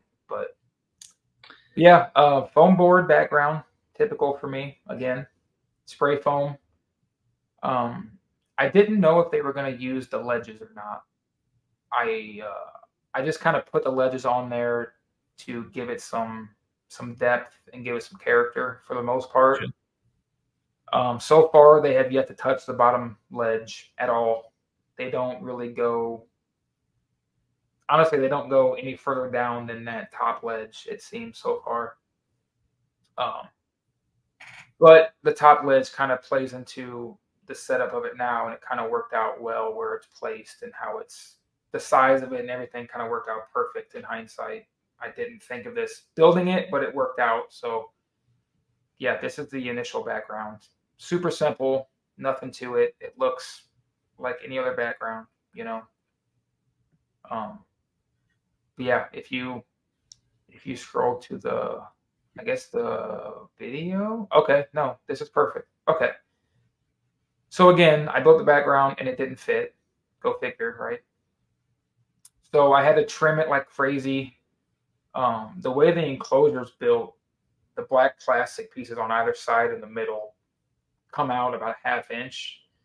And I didn't think about that. It's actually all the way around the back too. So I had to cut a channel in the back for the background to fit over. And I had to cut 2 notches on either side. Siliconed it down. The cage is so big that I had to do it in the reptile room, which I don't recommend doing. So luckily it was a warm day. So I opened all the windows, opened all the doors, put fans. I mean, I tried to air it out as much as I could, and it kind of helped. The smell didn't last long, luckily. But so yeah, this is the initial gluing it in, standing it up for the first time, and kind of getting a gauge of where everything's at, where I'm going to put the heat, lights, plants, logs. This is kind of the first initial look, and then going from here on what to do next in terms of where to place things. Okay. Should I go to the next one? Yeah, you can go to the next one. The next one should be okay. So this was the initial base coat. Again, super dark gray, as dark as I could get it. Yep. And on top there is we'll talk about the lighting later, but that's again, Arcadia LED. Please sponsor us. Jungle Dawn, please. Arcadia, sponsor us, please. That'd be so awesome. But yeah, nothing to this. Just base coat gray, nothing too crazy. Starting to get like the depth of the background and like where to put highlights, what colors, where to stick the vines, which you'll see in the next couple pictures, hopefully. And I have a whole list of a breakdown we'll do kind of after we talk about it. I'll run through the breakdown. I'm going to do pricing of everything, how much everything cost me, because this is not only the biggest enclosure I've built, but also the most expensive. This stuff does get pricey. You know, you can do a lot of budget stuff, but when it comes to good lighting, big plants, because it's a big cage, all that stuff, it gets expensive. So, yeah. All right, next one. Next one. I love this, man. I love the vines. I'm in a group on Facebook. It's nothing but DIY backgrounds. I don't remember the name offhand, but if I try to remember, if we have like, I don't know if we have like show notes for this or not, but we can kind of put it down. We do, and I can tell you. You keep talking. I know the name. I'll find it. Okay, perfect. So, I found these vines on Amazon. So they're foam vines. It's like a cherry blossom tree type, basically. Yeah, there it is, exactly. DIY reptile enclosures. I don't know how I didn't remember that. Super simple name. Definitely go join it. Coolest page on Facebook, in my opinion. Yeah. People in there do some insane work. So I saw a guy, and I completely copied his idea. I'm not ashamed. But he did a real tall, thin background. And he used vines on it, and it looked so insane that I wanted to try it. So I wanted it to look like a weathered rock wall in like the middle of South America somewhere. That was the goal for this whole thing. I think I kind of nailed it. I agree. So, like I said, this is a $40. I think it was $40 for this vine on Amazon. Is it real? No, it's foam, dude. Really? Yeah, it's foam. It comes rolled up in a roll that's like this big, and you like unravel it. That's awesome. Yeah. So I figured it'll hold up. It was a pain in the ass to get the stick to the dry lock. I'll be honest. I tried super glue. It didn't work very well. I tried hot glue. It didn't work. I tried silicone. It didn't work. So I took a page out of Serpa's book with the tissue paper and super glue technique to get this bad boy to stick. Nice. So I think it's like 5 main parts. I did that to really hold it. And then once it was held up and I didn't have to hold it physically, I used super glue and dabbed all the small branches and kind of fanned them all out and made it look as if the vine's been there for years and kind of worked its way up this rock wall. And can you touch on that though really quick, the method to attach it? Oh yeah. So you can use paper towel, you can use toilet paper, you can use tissue paper, cotton balls. If you like roll it up into a ball and press it in between, like this, for example, press it in between the vine and the wall, and then you squirt it's got to be like the liquid super glue. Don't use gel or it won't work very well. It's got to be cyanoacrylate is the main ingredient. Yeah, exactly. Yep. So you squirt that into it and saturate that tissue paper, paper towel, whatever, and it creates a crazy like concrete bond that is, I mean, virtually unbreakable. I think it would rip this background off if I ripped this vine off, you know. And then you can go back like I did. I went back over it after it dried and put hot glue and sphagnum moss over those joints so you can't see them because it's very unsightly. Obviously, it's just hard tissue paper. Yeah, I did that in like 5 or 6 different spots to hold the main branch up because, like I said, it comes rolled up in a ball. So like when you unravel it, it wants to curl in on itself because that's, you know, how I'm sure it's sat on the shelf for God knows how long like that. Well, it takes some finessing. It takes some patience to kind of get it to spread out and stick. But when it does, I mean, if you're looking at the video, it looks incredible. Yeah, and you can't even see the paper towel or whatever you used. You can't see it. Exactly. And then all the smaller branches, like I said, I just dabbed super glue where I wanted to be, pressed it in, held it for a few seconds, and it glued it pretty well. And so far, it's held up. Nothing's broke loose as of right now. Yeah, that method is like rock solid. Like it's like concrete, basically. It's amazing, dude. I love it.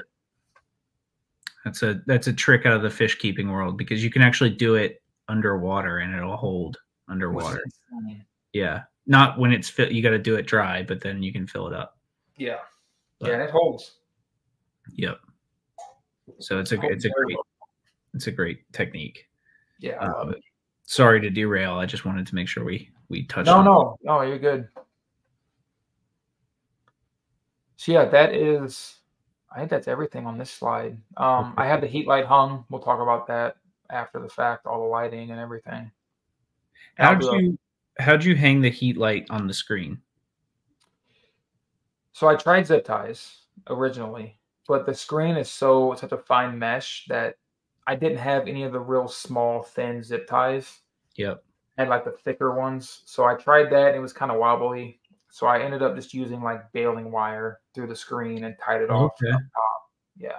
And there's also, none of these pictures have it, I don't think, but there's a heat guard on that now, obviously.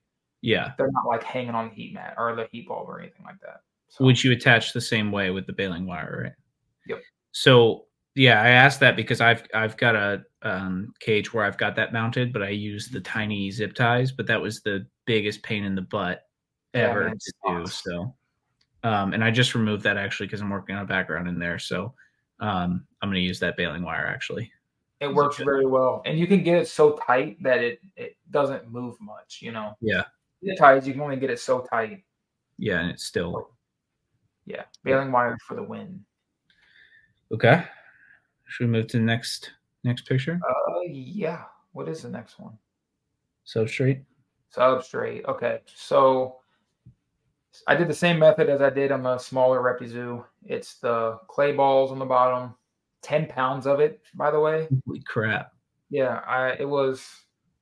So we'll talk prices at the end, so we can just run through this. 10 pounds of clay balls worked perfectly in the bottom of this.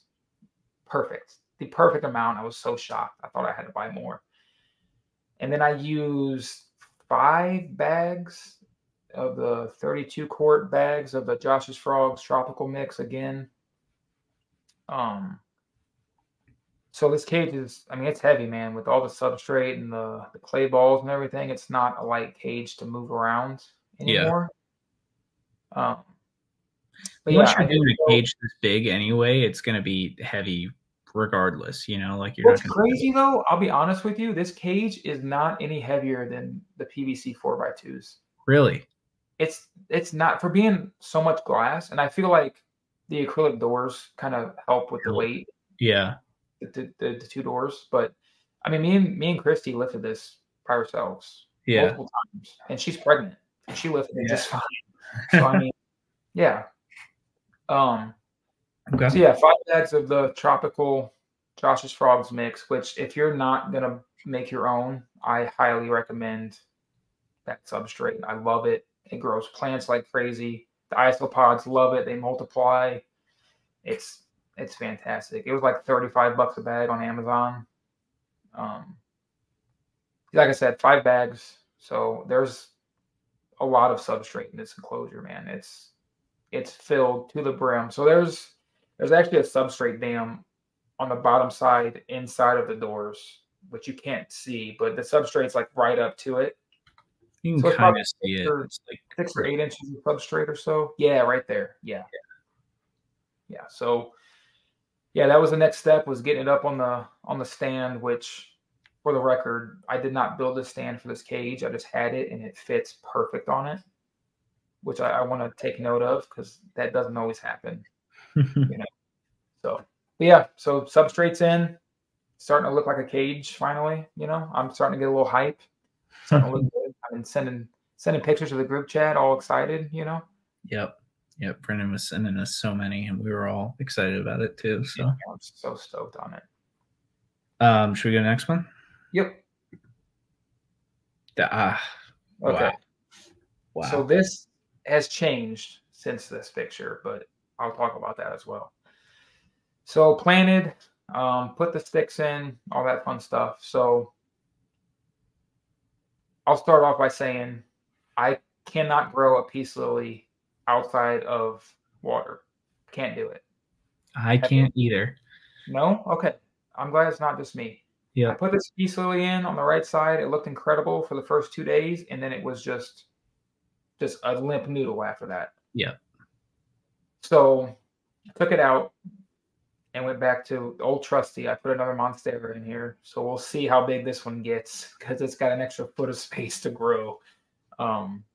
It's a smaller Monstera that I put in here, but it's going to get huge, I hope. So Monstera instead of the Peace Lily now. Again, a bunch of pothos on the bottom just because it vines, and it in a year this case is going to look incredible. I have a rabbit's foot fern stuffed in the back left side to just kind of fill space, and I've never used ferns, and I've always wanted to, so it was like $20 at Home Depot. So I threw that in there. I threw a ton of leaf litter for the isopods to kind of hide and rummage around in. And then I don't know trees. Okay, I'll be honest. I don't know what kind of tree this is or what kind of tree it's off of. Birch tree, maybe. I don't know. I don't know what kind of wood it is. We have them everywhere in Illinois. That's all I know. So I found a 10-foot high pile of this shit by the river. Wow. Where I like herp and stuff, you know. So I got all the sticks to look the same for the most part. They're all pretty cohesive. And then I have the pothos up top, which is in a pot. I didn't really think about not having plants up top, up high to fill space. I was going to hang a plant from the top of the cage, but the screen's kind of flimsy, and I didn't want it really pulling on it over time and warp the screen. Yep. So luckily, the foam vine I kind of wrapped around the front of that top ledge, and it gave me the perfect spot to fit a pot in there to where they won't topple it over. That pothos is currently not doing great. I don't know if it's too close to the heat or what the deal is. And I also probably just because it's so close to the light, it probably just needs like a ton of water all the time. Yeah, I think so. And I think it's just like getting acclimated to that much light. Also. Yeah.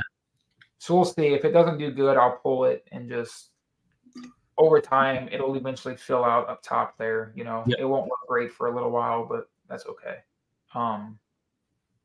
Yeah, and I used potting soil, organic potting soil in that pot. I used Happy Frog by Fox Farm. It's like fully organic, no bullshit. Does that have chicken poop in it? No, it's got worm casting. It's got bat guano. It's got it's got bat guano. Okay. Yeah, peat moss. It's got all the good stuff in it. Okay. I was always because I've used organic potting soil in the past, but I was always like concerned if there was any kind of like animal waste product as part of the fertilizer outside of worm castings. Because realistically, the Home Depot by me only carries stuff with either chicken shit or bat guano. So, but the bat guano is good. Okay, so as much as I've researched, it's kind of a 50-50. So some people say don't use potting soil in your cages at all. Yeah. Some say it's fine as long as they don't eat it. So it's kind of a trial thing for me. I'm trying it. So far, it seems to be okay. I tongue feed them, so they're not eating off the ground or eating off branches or anything. So I don't have really any concern about them eating it. Yeah. So it's like it's a trial thing for me. We'll see how it goes. It grows. I use that for all of my house plants, and they all are doing pretty well on it. So I figured give it some sort of chance to survive in that high light environment, you know? Yeah. Yeah. Which pothos is pretty bulletproof anyway. If it dies, you can pretty much bring it back unless it's crispy. So if it doesn't do well, I'll just take it all out and put it in the bottom and vine it up the logs or whatever. Yeah. Speaking of the logs, there's a thin branch in there that you can kind of see going across the bottom side of the enclosure, like horizontally. This? Yeah, if you like horizontally in between on the bottom, yeah, that piece right there. So that's very intentional. I've noticed these guys love to sleep low. They like to be off the ground, but they like to be low in the canopy when they sleep. At least the female does. So I intentionally did that. I didn't do it in the other cage. She ended up sleeping on one of the Monstera stems a lot, and she was getting big, and she was kind of bowing it down, so she was kind of sleeping upside down, which was funny, but probably not ideal. So I put that in there for her, and she has yet to even look at it. So they both sleep in that potted plant, man. It's insane. Really? All day. They're in there all day. That's where they hang out. They'll hit the heat light a little bit, but when I come home from work at like 4 in the afternoon, they're both in that plant, just perched up underneath that UVB. That's funny. Yeah. So this is the finished build minus the heat guard. Okay. Honestly, the best one I've done, I think. Yeah, it's incredible, man. Like it looks so good. The background turned out, I think, exactly the way you kind of told us about it, and I think the way that you were planning it, and everything else too. Like that's the thing. Like if we go back here, like we go to this, right? Like the background looks great by itself. But as soon as you add substrate and plants, like you're gonna be like this is what we were talking about earlier about like going through the process and kind of hating it. Like in this case, you didn't hate it because it looked great by itself anyway. But like with plants in front of it, like it looks insane. Just having those pieces of like rock basically like poking out from the plants and everything like that. So you got to think about that when you're building it. Like there's going to be so much else in the enclosure that kind of distract from the background and allow it to just be a piece of the entire puzzle that is your enclosure. And remembering that and just keeping the pace and keeping the I don't know where I'm going with this, but basically just sticking to your plan and keep moving forward on it, and it turns out like this. I mean, this is incredible, man. It really is. I mean, it's in the name. It's supposed to be a background. It's supposed to be you know behind everything else. You know, it gives it depth and it looks good, but if you're planning it, especially if you're planning it, there's a lot of the background you're not even going to see because it's going to be behind a stick. It's going to be behind a plant. It's going to be the light's going to be shadowing it. You know, like underneath those ledges, you can't see unless you're here in person, obviously. But in pictures, you're not. So if you screw up your background a little bit and you cut too much foam out or you mess up the paint, you're not really going to notice it. Yeah, it's fine. It's okay. Yeah. Yeah, man, I just sit here like before we got on to record, I was just kind of you were finishing up your dinner and stuff, and I was just kind of I was late. I was late. It's cool. I was just staring at this cage. I was enjoying myself. That's the whole goal, man, is to be able to have something that you can just sit there and look at and enjoy. And this is it. This is it for me. This is going to be the build that I'm going to be chasing from now on, you know. I'm going to be chasing the look and quality of this one. I guarantee you your next one's going to be even better, man. Guarantee you. So I plan to build another one of these big refuges for an undisclosed species that we'll talk about at a later date. But yeah, man. Yeah, that's the goal, is to have everything in a big planted refugee, I think is what I'm going for. Yeah, that'll be amazing. Yeah, man. Awesome. Heat lights, UVB on everything, like legit. Displaying everything rather than having everything. Exactly. That's the goal. I love it. Should we talk pricing and everything now? Yeah. I got a whole breakdown here. So, forewarned, it's not cheap. This build was, I mean, for me, a normal guy with a normal job, it was pretty expensive, and if you incorporate the price of the animals, really expensive. So I'll just run down this real quick. I won't spend a ton of time on each piece here, but the cage itself was $560 on Amazon, free shipping to my door. Pretty incredible. Personally, I think the best bang for buck enclosure size that you can buy, I would argue. Especially for the quality you're getting too. Yeah, under $600 for an insane base is just incredible. I love Refuzu. They're killing it, man. So substrate wise, 10 pounds of clay balls, which was $25 on Amazon. All of this pretty much came from Amazon, minus the lighting, by the way. So if you're a DIYer and want to try some stuff out, hit up Amazon because they have literally everything, man. Mm-hmm. 5 bags of Josh's Frogs Tropical Mix was $155 again on Amazon. Leaf litter was free. I collect that outside myself, so nothing for that. I had the foam board. I already had spray foam here at the house, so I didn't pay anything for that. Spray foam is It's like $5. was it $5 or $6 a can or something. And then you can get 1/2-inch foam board, like a 4x8 sheet, relatively cheap. The dry lock is like 30 or $40 a gallon, I believe. Yeah, it's like 45 for me. It might be 45. Yeah. I already had the pigments, the concrete pigments. I already had those from the previous build, so I didn't have to buy those. The cherry blossom vine on Amazon again was like $40. All the logs and everything were free. I collected those myself. Lighting wise is where it gets pricey, minus the cage.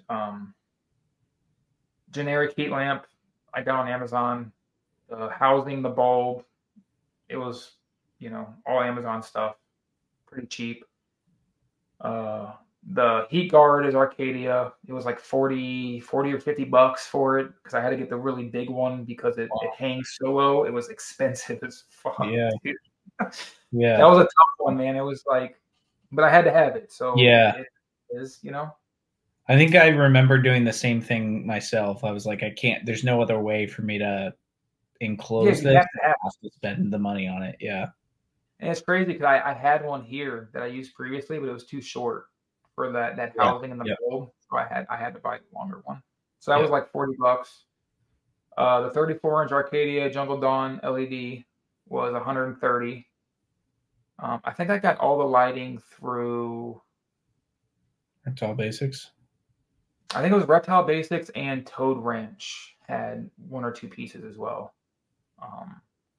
2-foot, 12% Arcadia Shade Dweller UVB, which me and you talked about 7% versus 12. We kind of decided on the 12 will penetrate deeper into the cage with it being so tall. Mm-hmm. So we went to the 12%. That was $70.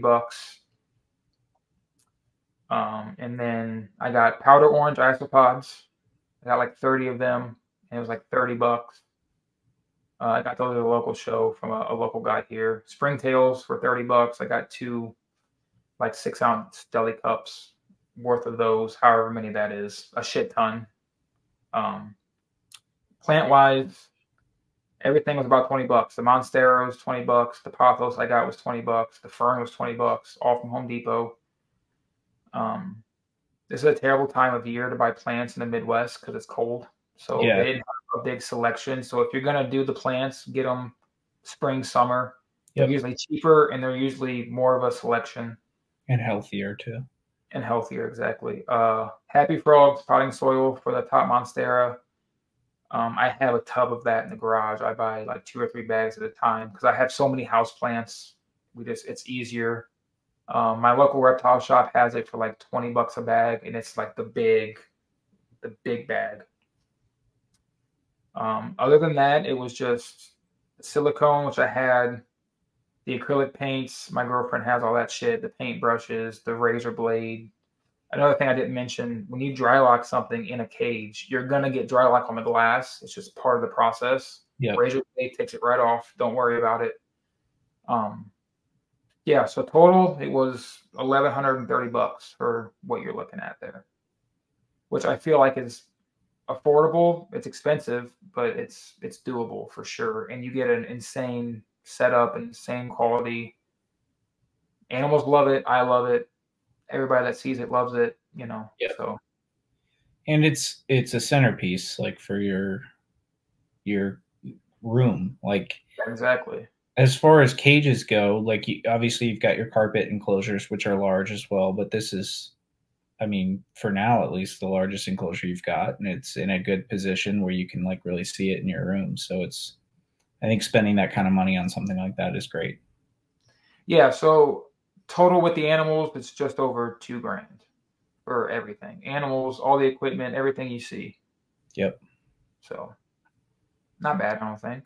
No. I mean, I think it's important to note before somebody gets into something like this that it can be expensive.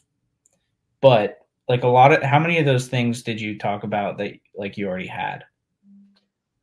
I mean, I had a lot of it already. So it's if you start getting into this, you're gonna build. You're gonna have a half a gallon of dry lock left over. Yeah. You're gonna have your pigments left over. You're gonna have, if you're like me, whenever I'm out herping or whatever, and I see a stick, I bring it home. Yep. People look at me like I'm crazy, but I don't give a shit. Jack saw my pile of wood in my backyard. Like, it's massive. A great pile of wood. I have wood for days. So, just if you start acquiring things like that, because if I were to buy those sticks in the leaf litter and everything, it would have went up another $200-300 probably. Yeah, probably. Especially sticks. Like, sticks are absurdly expensive. Yeah, so you find that stuff yourself, and then you can get a piece like the main piece I have in here that fits perfect. It does exactly what you need it to do, and it's free, which is the best part. Yep. So and you don't have to worry about cutting it because you're like, I can just go get another one. And like, you can't just buy a stick like this. No. Like, you got cork bark, you got like other things, but you got driftwood, but you can't just buy like an actual stick off of a tree. Like, you got to go find that kind of stuff. Yeah, exactly. So yeah, man, it's incredible, man. Like, I'm just sitting here looking at it, and thanks, man. It's an awe to look at. Like, it's awesome. I can't stress that enough. And I need to get back into some more planted enclosures, because all of my enclosures used to be planted, and they're currently not. But I just love the look of live plants in an enclosure, man. It's you can't beat it. Honestly. Yeah, it's unreplicable. Yeah, we need to get you back out here so you can see it in person, man. I know. Maybe to build a turtle pond. Yeah, maybe. a little foreshadowing. Yeah, we'll see what goes on there, but yeah, man, it's incredible. I love it. It was worth every single penny. It was worth every ounce of time.